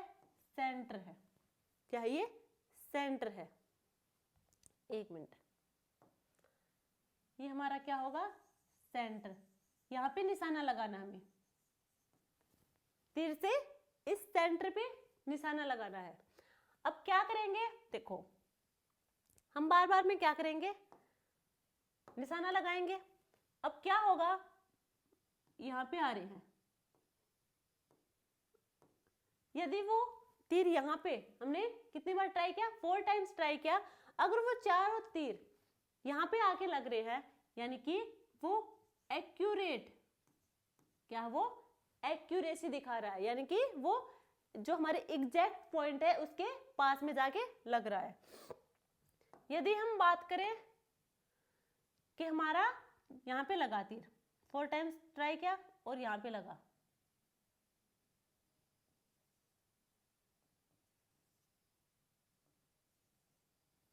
तो ये क्या है, अब हमारा पॉइंट तो यहाँ पे है सेंटर, ठीक है। अब ये क्या है, इससे दूर है, एक्यूरेसी तो नहीं दिखा रहा है। क्या ये एक्यूरेसी मीन्स एग्जैक्ट वैल्यू के कितने पास, कितनी एग्जैक्ट वैल्यू दिखा रहा है, तो इससे थोड़ा दूर है। बट हमने जितनी बार भी ट्राई किया, क्या ये पास में, सारी वैल्यू क्या है पास में, यानी कि प्रिसीजन शो कर रहा है। यदि हम बात करें कि हमने नेक्स्ट बार ट्राई किया 4 टाइम्स, यदि वो एक बार यहां लग गया, एक बार यहां लग गया, इस टाइप से लग गया। अब देखो यहाँ पे यदि हम एक्यूरेसी की बात, एक्यूरेसी मीन्स इस एग्जैक्ट पॉइंट के कितने पास, एग्जैक्ट वैल्यू, कितनी एग्जैक्ट वैल्यू दे रहा है ये। तो अब यहाँ पे देखो इसके पास तो है ही नहीं, बहुत दूर है, तो यानी हम कह सकते हैं नो एक्यूरेसी। एक्यूरेसी तो बिल्कुल भी नहीं है क्योंकि तो बहुत दूर है पॉइंट के। और देखो प्रिसीजन क्या होगा कि हमने 4 बार ट्राई तो किया, अब वो चारों बार कहीं एक जगह पे लगा है बिल्कुल पास में नहीं, एक बार तो यहाँ है, एक बार यहाँ, एक बार यहाँ और एक बार यहाँ, तो ये क्या होगा यहाँ पे नो प्रिसीजन।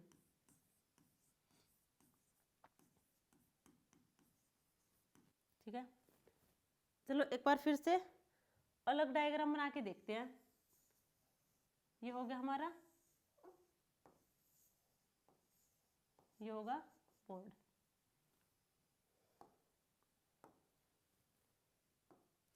अब देखो ये हमारा क्या है, सेंटर, निशाना कहाँ पे लगाना है, इस सेंटर पॉइंट पे लगाना है। ये तो हमने देखो अब यहाँ पे लगे हैं सारे पॉइंट, इस टाइप से लगे, यानी कि यहाँ पे क्या है सेंटर पॉइंट, यानी कि एग्जैक्ट वैल्यू के बिल्कुल पास में है। क्या है बिल्कुल पास में, मीन्स यहाँ पे एक्यूरेसी होगी। प्रिसीजन, प्रिसीजन यानी कि कितनी बार, बिल्कुल जितनी बार हमने ट्राई किया वो क्या बिल्कुल एक जगह पे लग रहे हैं निशाने, तो अब क्या है सारे सेम सेम जगह पे हैं, तो यहाँ पे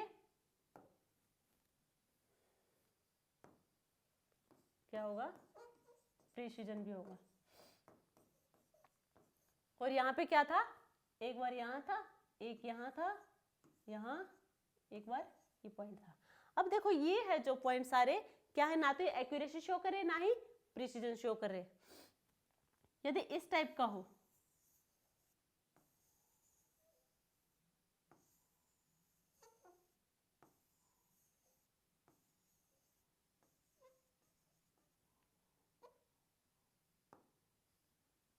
देखो अब ये है, अब क्या होगा,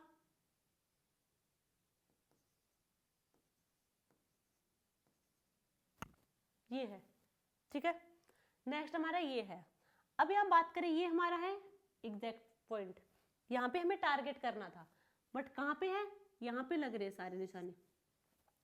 अब एक्यूरेसी तो बिल्कुल भी नहीं है क्योंकि एग्जैक्ट वैल्यू यहाँ से बहुत दूर है, तो यहाँ पे नो एक्यूरेसी, नो एक्यूरेसी। अब यहाँ पे बात करें हम प्रिसीजन की, अब प्रिसीजन होगा कैसे होगा, क्योंकि एक ही पॉइंट पे है, चाहे वो कहीं भी हो, पर जितनी बार भी हमने ट्राई किया सारे के सारे वही पॉइंट पे हैं, तो यहाँ पे प्रिसीजन होगा। क्या होगा, प्रिसीजन होगा। ठीक है, एक और देख लेते हैं हम, जैसे ये है,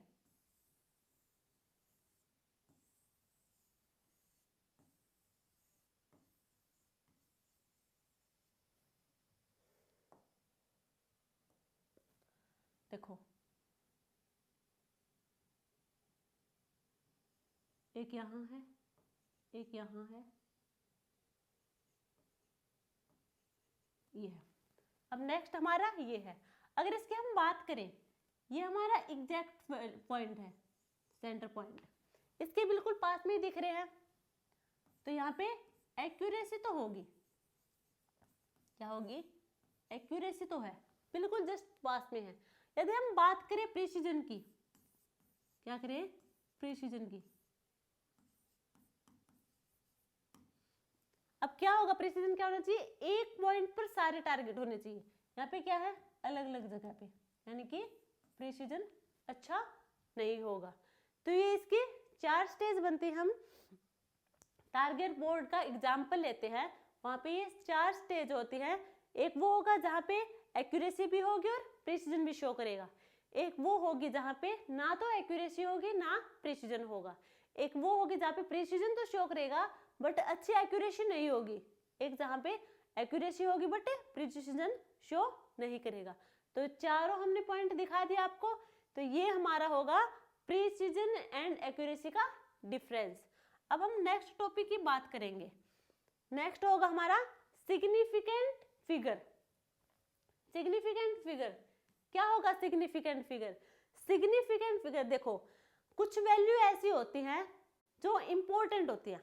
हम वैल्यूज की बात करें हैं, कुछ वैल्यू ऐसी होती है जो इंपॉर्टेंट होती हैं, कुछ वैल्यू ऐसी होती हैं जो सिर्फ और सिर्फ अप्रोक्सीमेशन के लिए होती है, राउंडिंग ऑफ के लिए होती हैं, उन्हें हम राउंडिंग ऑफ कर देते हैं। और जो हमारी इंपॉर्टेंट वैल्यू होती है उनको हम देखते हैं, जो अप्रोक्सीमेशन के लिए होते हैं उन्हें हम काउंट नहीं करते।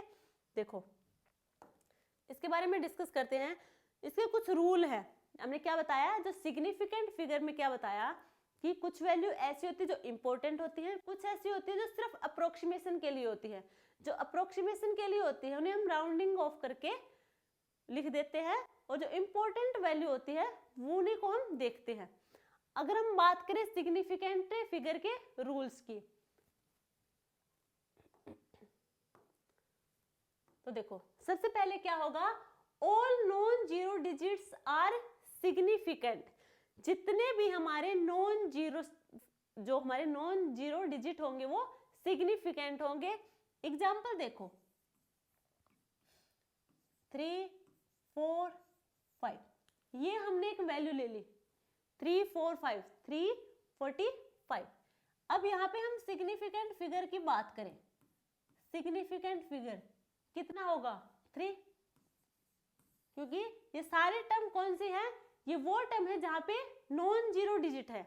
ये नॉन जीरो डिजिट है, नॉन जीरो डिजिट क्या होंगे, सिग्निफिकेंट होंगे, यानी कि 3 सिग्निफिकेंट फिगर होंगे। नेक्स्ट पॉइंट की बात करें हम, नेक्स्ट पॉइंट होगा हमारा zeros between non zero digit are significant, यानी कि जो हमारे नॉन जीरो डिजिट होंगे, ये हमने नॉन जीरो डिजिट ले लिए 4 और 9, इनके बीच में कोई जीरो है, इनके बीच में जीरो ले ली हमने, यानी कि नॉन डिजिट 4 और 9 हमारा नॉन जीरो डिजिट है, उनके बीच में हमने जीरो ले ली तो वो भी सिग्निफिकेंट होंगे। अब यहाँ पे ये जीरो भी काउंट होगी। तो यहाँ बात करें हम सिग्निफिकेंट फिगर की, तो सिग्निफिकेंट फिगर होंगे हमारे यहाँ पे 4, कितने होंगे 4 सिग्निफिकेंट फिगर होंगे। अब हम नेक्स्ट बात करें, नेक्स्ट हमारा होगा leading zeros are not significant. अब क्या है ये, देखो इसका एग्जांपल देखते हैं हम, एक मिनट,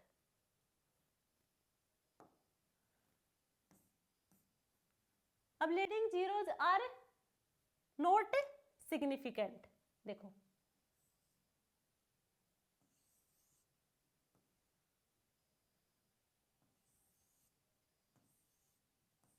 इस टाइप से है। ये हमने कोई एग्जांपल ले लिया 0.0045। अगर हम बात करें यहाँ पे सिग्निफिकेंट फिगर की, तो यहाँ पे सिग्निफिकेंट फिगर होंगे 2, और इनसे पहले के जो जीरो होंगे वो यहाँ पे काउंट नहीं होंगे, ठीक है। नेक्स्ट होगा हमारा trailing zeros with decimal points are significant. देखो यदि ये है हमारे एग्जाम्पल 45.00, अब क्या होगा, डेसिमल के साथ देख रहे हैं हम अभी, यदि इसके बाद जीरो है तो वो सिग्निफिकेंट फिगर में काउंट होंगे वो जीरो। अब जो यहाँ पे जो सिग्निफिकेंट फिगर होंगे वो होंगे 4, कितने कितने होंगे? 4 सिग्निफिकेंट फिगर होंगे। नेक्स्ट होगा हमारा ट्रेलिंग जीरोज विदाउट, ये तो हमने लिया था विद डेसिमल पॉइंट, अब हम लेंगे विदाउट डेसिमल पॉइंट और एम्बिगस। कैसे होगा? देखो ये एग्जाम्पल हमारा 4500, यहाँ पे अब कोई डेसिमल नहीं लिया हमने। अब हम बात करें यहाँ पे सिग्निफिकेंट फिगर क्या होगा, तो ये सिग्निफिकेंट फिगर होगा, ये साइंटिफिक नोटेशन पर डिपेंड करेगा। यहाँ पे depends on scientific notation. Scientific notation पर डिपेंड करेगा। अब यहाँ पे सिग्निफिकेंट फिगर कैसे? देखो यदि हम इसे लिख दें 4.5 इंटू 10 की पावर 3, 4.5 इंटू 10 की पावर 3, तो यहाँ पे जो सिग्निफिकेंट फिगर होगा वो होगा 2।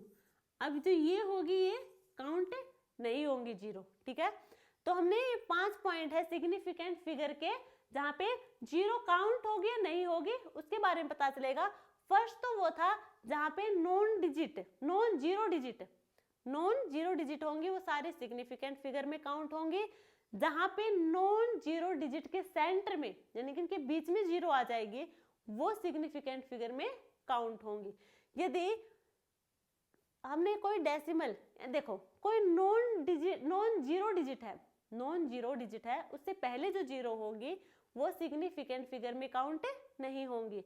एक होगा हमारा यदि 0 तो दे रखी है पर वो डेसिमल के बाद दे रखी है, यानी कि नॉन जीरो डिजिट है उसके बाद 0 पर वो डेसिमल के बाद है, ये क्या है? डेसिमल के बाद 0 है, तो वो भी सिग्निफिकेंट फिगर में काउंट होंगी।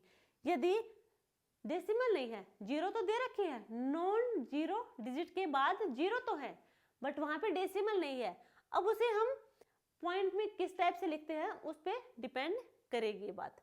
तो यहाँ पे सिग्निफिकेंट फिगर 2 हो जाएगा। अब हम नेक्स्ट डिस्कस करते हैं हमारा साइंटिफिक नोटेशन।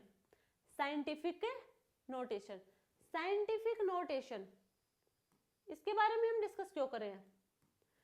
क्योंकि जो हमारे सिग्निफिकेंट फिगर है उनके लिए, उनको मेजर करने के लिए, उनके बारे में जानने के लिए हमें जानना होगा साइंटिफिक नोटेशन। अब साइंटिफिक नोटेशन में क्या होगा? देखो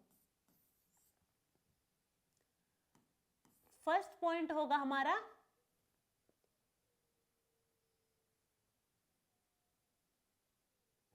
हमारा मल्टीप्लिकेशन एंड डिवीजन के लिए।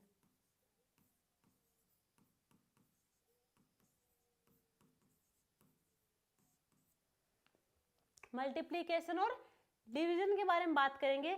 अब देखो यहाँ पे क्या होगा, यदि हम बात करें 4.75 की मल्टीप्लाई करेंगे हम 1.5 के साथ, 4.75 की मल्टीप्लाई करेंगे 1.5 के साथ, जो हमारी वैल्यू आएगी क्या आएगी?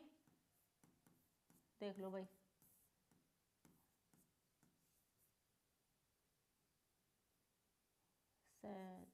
7 आएगा।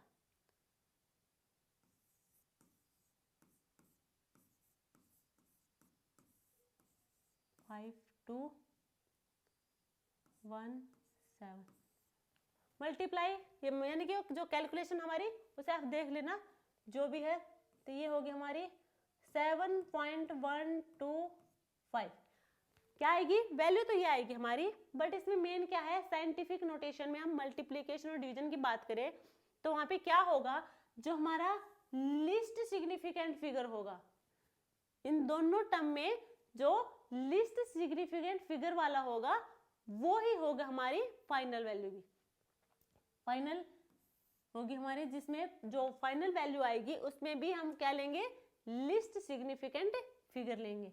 तो यहाँ पे क्या है, सिग्निफिकेंट फिगर 2, तो हमें यहाँ पे कितना लेना है 2, तो 2 क्या होंगे 7.1 के अप्रोक्स, क्या लेंगे 7.1 के अप्रोक्स। तो ये हो गया हमारी वैल्यू, ना कि ये हो गई। तो ये हो गया हमारा सिग्निफिकेंट फिगर, जिसे हमें साइंटिफिक नोटेशन से देख रहे हैं। यदि हम बात करें एडिशन और सब्सट्रैक्शन की, एडिशन और सब्ट्रैक्शन, सब्ट्रैक्शन और एडिशन में क्या होगा, इसमें भी वही, यदि हम एडिशन करते हैं इनका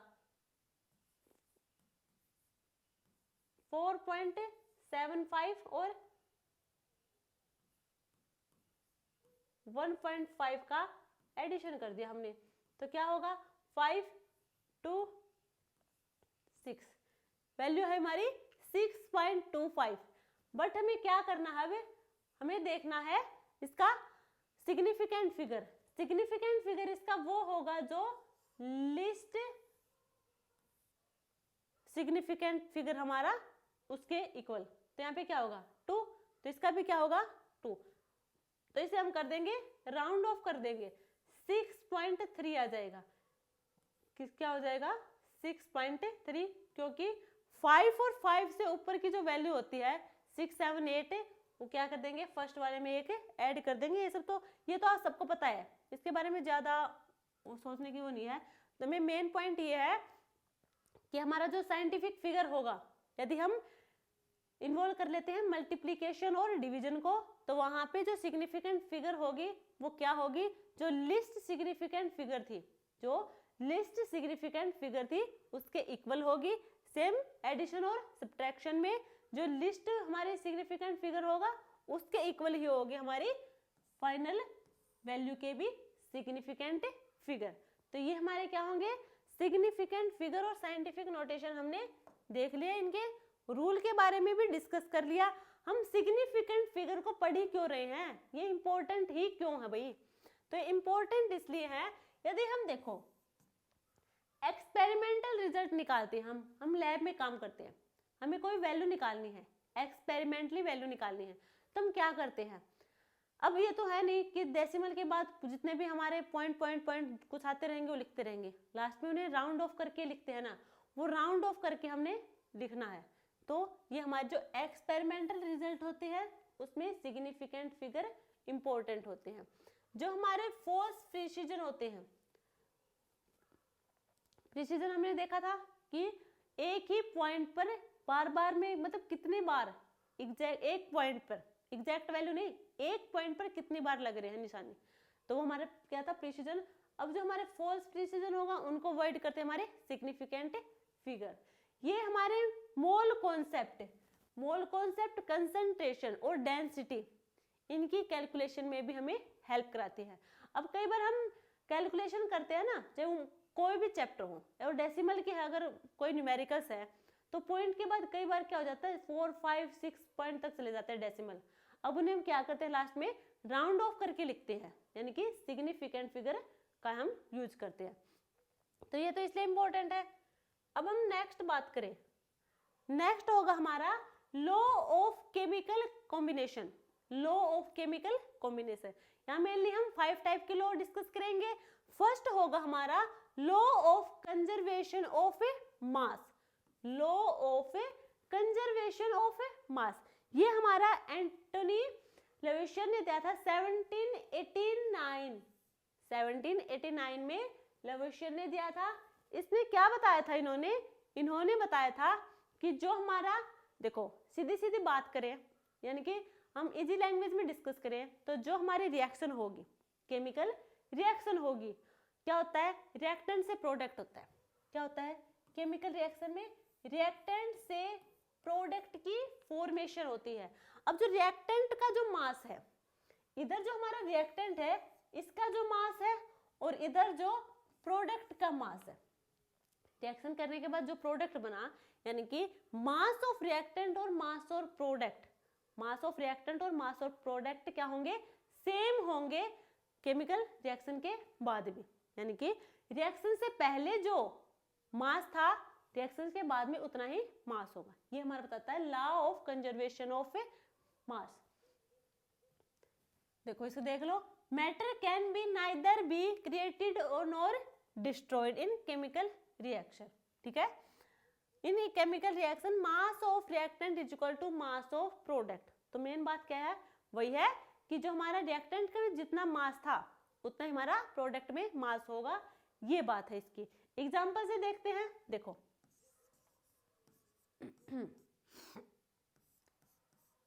H2 प्लस O2 क्या मिलेगा हमें? वाटर। H2 प्लस O2 हमें मिल गया water.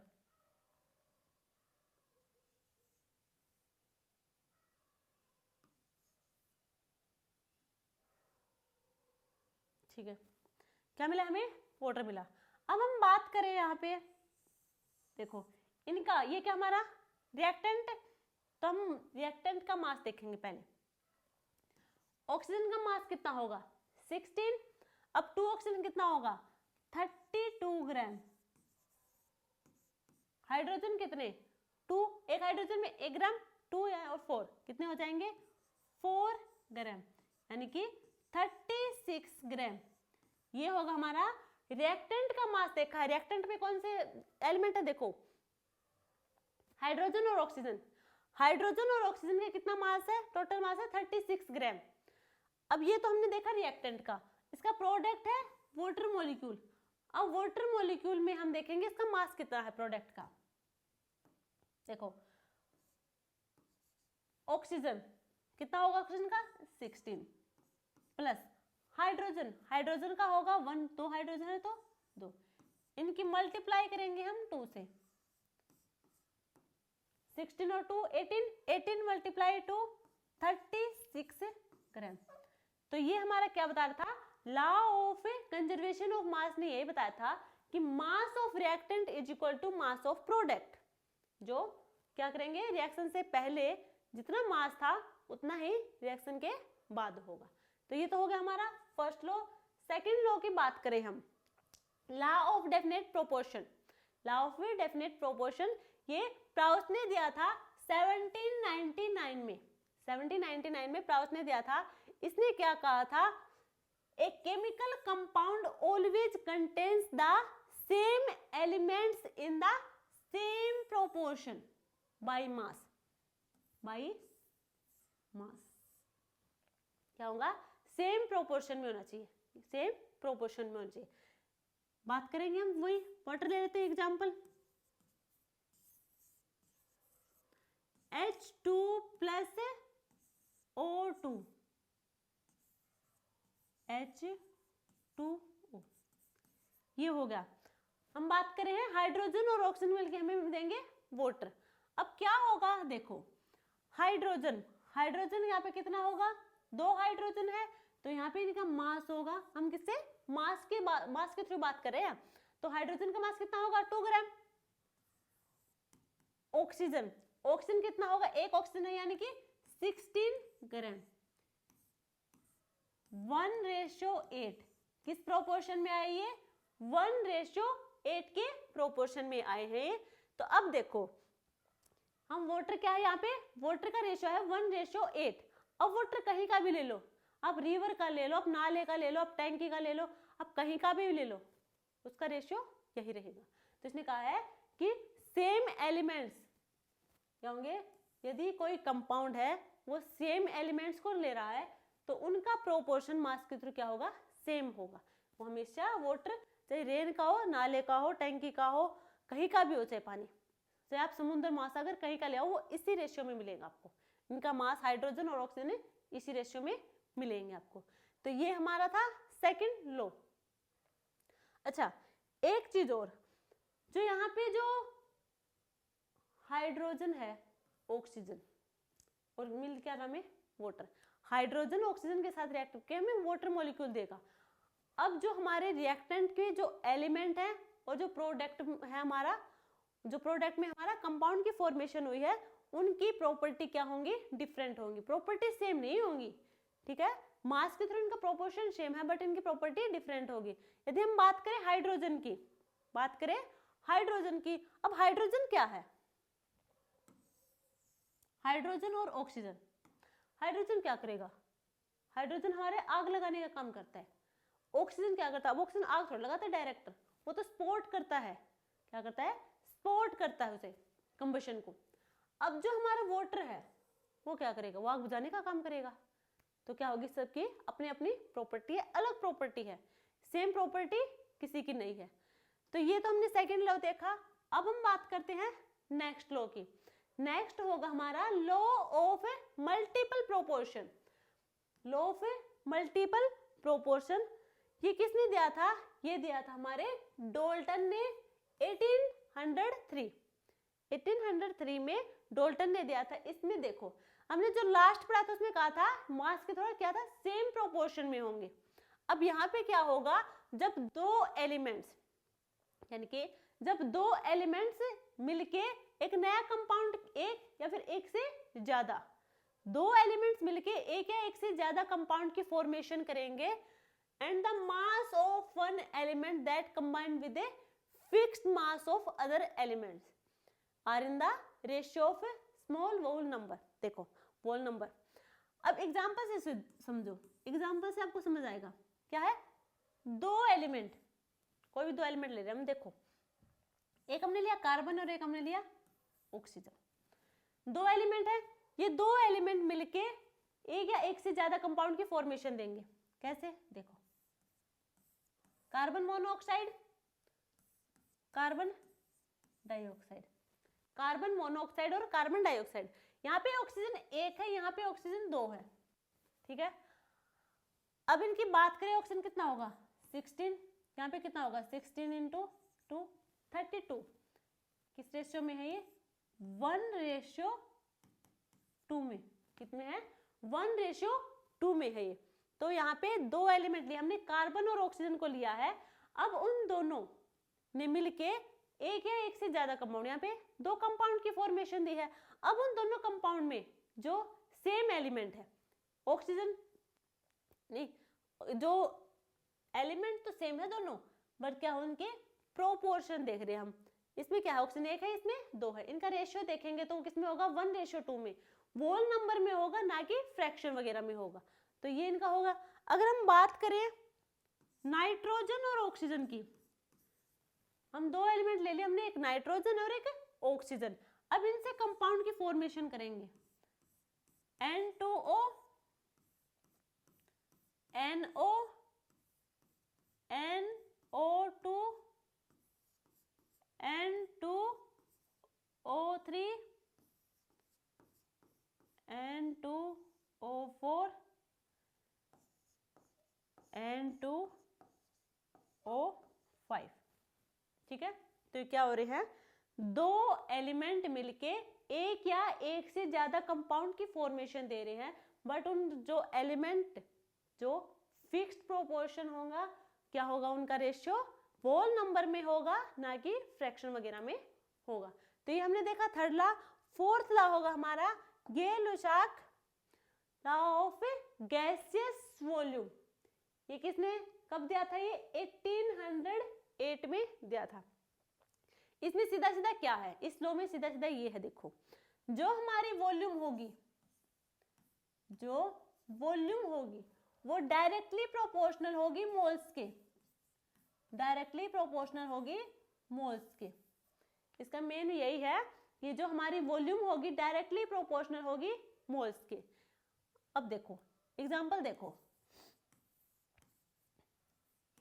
N2 plus H2 NH3 NH3, ये हमने इसे कर दिया बैलेंस। अब क्या होगी, देखो यहाँ पे क्या है 1। अगर हम बात करें मोल्स की, वॉल्यूम और मोल्स क्या होंगे, एक दूसरे के डायरेक्टली प्रोपोर्शनल होंगे। Volume increase, number of moles increase. क्या होगा यहाँ पे, मोल्स की बात करें कितने मोल्स हैं 1 मोल। यदि हम हाइड्रोजन में बात करें तो कितने हैं 3 मोल। बात करें अमोनिया के कितने हैं 2 मोल। यदि हम वॉल्यूम की बात करें, वॉल्यूम कितना होगा 1 लीटर, 3 लीटर और 2 लीटर। ठीक है। तो इस लॉ में हमने फोर्थ लॉ में क्या देखा, वॉल्यूम होगी वो डायरेक्टली प्रोपोर्शनल होगी हमारे मोल्स के। ठीक है। जब दो, और मेनली किस में होता है गैसियस वॉल्यूम, यानी कि मेनली हम ये गैसेस के लिए पढ़ते हैं, गैसेस के लिए पढ़ते हैं। तो ये हमारा नाइट्रोजन हमारी क्या है, गैस है, हाइड्रोजन हमारी क्या है, और जो हमें प्रोडक्ट मिलेगा फाइनल वो भी हमारा क्या होगा, गैस होगा। तो ये गैसेस के लिए है मेनली ये लॉ, और इसमें वॉल्यूम डायरेक्टली प्रोपोर्शनल होगी नंबर ऑफ मोल्स के। नेक्स्ट होगा हमारा अवोगाड्रो लॉ। अवोगाड्रो लॉ में क्या होगा, देखो इसमें भी है तो वही सेम, वॉल्यूम होगी वो डायरेक्टली प्रोपोर्शनल होगी मोल के, या फिर ये कह दो कि वॉल्यूम होगी वो इक्वल होगी मोल के। तो at same temperature and pressure, at same temperature and pressure जो हमारे नंबर ऑफ मोल्स होंगे क्या होंगे, सेम होंगे। Number of moles is equal to same, और नंबर ऑफ मॉलिक्यूल्स होंगे वो भी क्या हो जाएंगे, सेम।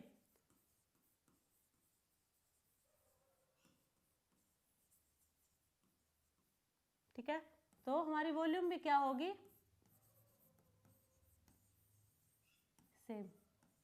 ठीक है, तो ये हमने डिस्कस किए हैं लॉ ऑफ केमिकल कॉम्बिनेशन, पांचों लॉ डिस्कस कर लिए। अब हम नेक्स्ट टॉपिक के जाते हैं। नेक्स्ट होगा हमारा डाल्टन्स एटॉमिक थ्योरी, जो डाल्टन ने दिया था, क्या है ये, डाल्टन एटॉमिक थ्योरी। इसमें क्या था, इसके पोस्टुलेट देखेंगे पहले। पोस्टुलेट क्या होंगे, matter is made up of extremely small individual particles called atom. Main क्या है इसमें, देखो फर्स्ट हमारा है, हमने डिस्कस किया था, देखो क्लास के स्टार्टिंग में डिस्कस कर लिया था, जो मैटर होगा हमारा वो स्मॉल पार्टिकल से मिलके बना होगा, एक्सट्रीमली स्मॉल, इनडिविजिबल, यानी कि जो दिखाई भी ना देता हो। क्या होगा वो, एटम होगा, यानी कि मैटर हमारा एक्सट्रीमली स्मॉल पार्टिकल से मिलके बना होगा, वो होगा हमारा एटम। ये डाल्टन्स एटॉमिक के पोस्टुलेट है, इसके बाद मॉडिफाई हुआ था जो डाल्टन एटॉमिक थ्योरी, वो हम बाद में डिस्कस करेंगे। इसके अकॉर्डिंग पहले यही था डाल्टन के अकॉर्डिंग कि जो हमारा एटम होगा वो डिवाइड नहीं हो सकता, वो सबसे स्मॉलेस्ट फॉर्म है, और उन एटम से मिलके हमारा मैटर बना है। तो उसके सबसे पहला पोस्टुलेट यही था। सेकंड उसने कहा था जो हमारे सेम एलिमेंट के जितने भी एटम हैं, सेम एलिमेंट के जितने भी एटम हैं उनकी प्रॉपर्टी आइडेंटिकल होगी, चाहे वो साइज हो या फिर उनका मास से। सेम एलिमेंट के एटम होंगे हमारे, उनकी प्रॉपर्टी आइडेंटिकल होगी। जो डिफरेंट एलिमेंट के जो एटम होंगे, डिफरेंट एलिमेंट के जो एटम होंगे उनकी प्रॉपर्टी डिफरेंट होगी, यानी कि different mass different chemical property. Next था केमिकल रिएक्शन। यदि हम बात करें केमिकल रिएक्शन की, तो एटम को ना ही तो डिस्ट्रॉय किया जा सकता है और ना ही उसकी फॉर्मेशन की जा सकती है, बट उसे रीऑर्गेनाइज किया जा सकता है। क्या किया जा सकता है, रीऑर्गेनाइज, उसे डिस्ट्रॉय और क्रिएट नहीं किया जा सकता। ये थे हमारे डाल्टन एटॉमिक थ्योरी के पोस्टुलेट। फिर इसकी कुछ लिमिटेशन आई, अब वो लिमिटेशन के बारे में डिस्कस कर लेते हैं हम, कौन कौन सी लिमिटेशन थी। अब देखो, उन्होंने law of chemical combination by mass, जो हमारा फर्स्ट लॉ था उसके बारे में तो एक्सप्लेन कर दिया, बट उसने लॉ ऑफ गैसेस वॉल्यूम के बारे में कुछ भी एक्सप्लेन नहीं किया, यानी कि तो यहाँ पे क्या होगी लिमिटेशन। सेकंड लिमिटेशन थी कि जो डिफरेंट एलिमेंट के जो एटम है, क्या बताया उसने, उनका मास क्या होगा, डिफरेंट होगा, साइज डिफरेंट होगा और उनकी वैलेंसी डिफरेंट होगी। बट कैसे होगी ये उसने एक्सप्लेन नहीं की, सिर्फ इतना बताया था कि डिफरेंट एलिमेंट के एटम उनके प्रॉपर्टी भी डिफरेंट होगी, बट कैसे होगी उसने उसके बारे में एक्सप्लेन नहीं किया था। नेक्स्ट था जो सेम या फिर डिफरेंट एलिमेंट्स मिलके क्या बनाते हैं, मॉलिक्यूल्स, क्यों बनाते हैं, इनके बारे में उसने कुछ डिस्कस नहीं किया। जो हमारे एटम्स और मॉलिक्यूल्स, एटम और मॉलिक्यूल्स के बीच में जो बाइंडिंग फोर्स होता है, अब वो कोई भी, हमने जो अभी स्टेट ऑफ मैटर में देखा था कि उनके बीच में क्या है, इंटर पार्टिकल स्पेस है, उनमें फोर्स ऑफ अट्रैक्शन है। तब क्या है, इनके बीच में जो बाइंडिंग फोर्स है उनके बारे में भी, क्या बाइंडिंग फोर्स है वो कुछ भी डिस्कस नहीं कर पाया था, जो हमने स्टेट ऑफ मैटर में पढ़े थे। ठीक है, it makes no distinction between the ultimate particles of an element और कंपाउंड। जो हमारे अल्टीमेट पार्टिकल से एलिमेंट और कंपाउंड के उनके बीच में भी कोई डिस्टिंक्शन या फिर कुछ भी शो नहीं कर पाया था। ये इसकी थी लिमिटेशन। अब हमारा क्या हुआ, हमने देख लिया, देख डाल्टन एटॉमिक थ्योरी के पोस्टुलेट देख ली हमने। अब क्या हुआ, इसकी मॉडिफाइड फॉर्म आई थी, मॉडिफाइड डाल्टन एटॉमिक थ्योरी। वो कब आई थी, मास स्पेक्ट्रोस्कोपी के बाद आई थी। मास स्पेक्ट्रोस्कोपी के बाद जो मॉडिफाइड फॉर्म आई थी हमारी डाल्टन एटॉमिक थ्योरी की, उसमें क्या बताया, उसका जो हमारा फर्स्ट पोस्टुलेट था वो यही था कि जो एटम है वो इंडिविजिबल नहीं, मतलब एटम हमारा कॉम्प्लेक्स स्ट्रक्चर है, उसे क्या करेंगे हम, किससे बना है। देखो पहले इसने क्या कहा था, सीधे सीधे पॉइंट पाओ। पहले कहा था कि जो एटम है वो ना तो डिस्ट्रॉय हो सकता ना क्रिएट हो सकता, और सबसे एक्सट्रीमली पार्टिकल है, एक्सट्रीमली स्मॉलेस्ट पार्टिकल है। अब वो स्मॉलेस्ट पार्टिकल यानी कि उसे हम और डिवाइड कर ही नहीं सकते, सबसे छोटी फॉर्म एटम ही है। बट बाद में जब मॉडिफाइड फॉर्म आई तो हमें पता चला कि एटम है वो 3 पार्टिकल से मिलके बना है, इलेक्ट्रॉन, प्रोटॉन एंड न्यूट्रॉन। किससे मिलके बना है, 3 पार्टिकल से मिलके बना है, जो होंगे हमारे इलेक्ट्रॉन, प्रोटॉन और न्यूट्रॉन। अब यहाँ पे हमें पता चला था कि इलेक्ट्रॉन, प्रोटॉन और न्यूट्रॉन भी है, इनसे मिलके हमारा एटम बना है। बाद में आया कि जो सेम एलिमेंट्स के एटम होंगे, पहले क्या बताया था, सेम एलिमेंट्स के एटम, उनकी प्रॉपर्टी भी क्या होंगी, आइडेंटिकल होंगी। पर इसने बताया कि नहीं, मास होगा वो डिफरेंट भी हो सकता है। जो हमारे सेम एलिमेंट्स के एटम होंगे उनका मास डिफरेंट हो सकता है। कैसे, एग्जांपल देखो। अब हाइड्रोजन की बात करेंगे हम। हाइड्रोजन के 3 आइसोटोप हैं, ये होंगे। अब ये सेम एलिमेंट है, अब ये सेम एलिमेंट के ही एटम है। अब इनकी मास देखो क्या है, डिफरेंट है। क्या इनकी मास है, डिफरेंट है। तो इन्होंने पहले क्या बताया था कि आइडेंटिकल होंगे, सारी की सारी प्रॉपर्टी सेम होंगी, बट क्या यहाँ पे मास डिफरेंट होगा। इसने बताया था जो डिफरेंट एलिमेंट के एटम है उनकी प्रॉपर्टी भी डिफरेंट होगी। बट यहाँ जो मॉडिफाइड फॉर्म आई थी थ्योरी की, उसमें बताया कि डिफरेंट एलिमेंट्स के जो एटम है उनके एटॉमिक मास सेम भी हो सकते हैं। इसके एग्जांपल की बात करें हम, अब डिफरेंट एलिमेंट की बात करते हैं, जैसे कि आर्गन, पोटेशियम। आर्गन और पोटेशियम डिफरेंट एलिमेंट है। अब इनकी हम मास की बात करें, ये इनका मास है, तो क्या होगा, यहाँ पे डिफरेंट एलिमेंट के एटम है उनका मास सेम हो सकता है। यदि हम बात करें नेक्स्ट पोस्टुलेट की, the ratio in which different atoms combine with one another may be fixed और integral but may not always be simple. जो डिफरेंट एटम है वो क्या करेंगे, आपस में कंबाइन करके एक दूसरे के साथ वो फिक्स और इंटीग्रल प्रोपोर्शन में हो सकते हैं, बट वो सिंपल हो ये जरूरी नहीं है। एटम हो गया हमारा स्मॉलेस्ट पार्टिकल होगा, एक पार्टी ने केमिकल रिएक्शन, ये तो हमने देख लिया, एटम में सबसे स्मॉलेस्ट पार्टिकल होगा और वो केमिकल रिएक्शन में पार्टिसिपेट करता है। No longer indestructible, can be created और डॉट डिस्ट्रॉय। अच्छा देखो ये पॉइंट है, जो क्या कहा था, डाल्टन एटॉमिक थ्योरी ने कहा था एटम को ना ही क्रिएट किया जा सकता है ना ही डिस्ट्रॉय, बट उसे रीऑर्गेनाइज कर सकते हैं। बट यहाँ पे मॉडिफाइड फॉर्म में कहा कि बात तो ये सही है कि उसे हम क्रिएट और डिस्ट्रॉय नहीं कर सकते, बट ये किसमें होगा, सिर्फ केमिकल रिएक्शन में। जैसे हम न्यूक्लियर रिएक्शन की बात करेंगे वहां पे फ्यूजन और फ्यूजन, डाल्टन थ्योरी ने ये कहा कि इसे हम डिस्ट्रॉय नहीं कर सकते, ये ठीक है केमिकल रिएक्शन की तो ठीक है। बट हम बात करें हम न्यूक्लियर रिएक्शन की, जहाँ पे फ्यूजन और फ्यूजन होगा, वो एलिमेंट को क्या कर देगा, चेंज कर देता है। किसमें, एक एलिमेंट को दूसरे एलिमेंट में चेंज कर देगा, या तो क्रिएट कर देगा या उसकी फॉर्मेशन कर देगा, नहीं या फिर उसे डिस्ट्रॉय कर देता है। तो ये हमारा क्या हुआ, मॉडिफाइड फॉर्म है डाल्टन एटॉमिक थ्योरी की। को आप अच्छे से देखना, और जो हमारे कॉन्सेप्ट है उनके एक तो एग्जाम्पल खुद से एनसीईआरटी से करके देखना, ठीक है, ताकि आपको कल ऐसा ना लगे कि हमने क्या पढ़ लिया और आगे जो न्यूमेरिकल्स वगैरह हैं वो कैसे हैं, कैसे करें हम, तो थोड़ा ज़्यादा वो डिफिकल्ट काम ना लगे, थोड़ा ही यहाँ से देखना। उसके बाद न्यूमेरिकल जो हमारे एनसीईआरटी से हैं 1-2 वो ही करके देख लेना, देन हम जो हमारे नीट के PYQ होंगे वो इससे नेक्स्ट वीडियो में हम खूब प्रैक्टिस करेंगे। 40-50 के आसपास क्वेश्चन होंगे जो हम प्रैक्टिस करेंगे। तो आज के लिए इतना ही। Thank you. अगर वीडियो आपको अच्छी लगे तो लाइक शेयर एंड सब्सक्राइब करना। Thank you.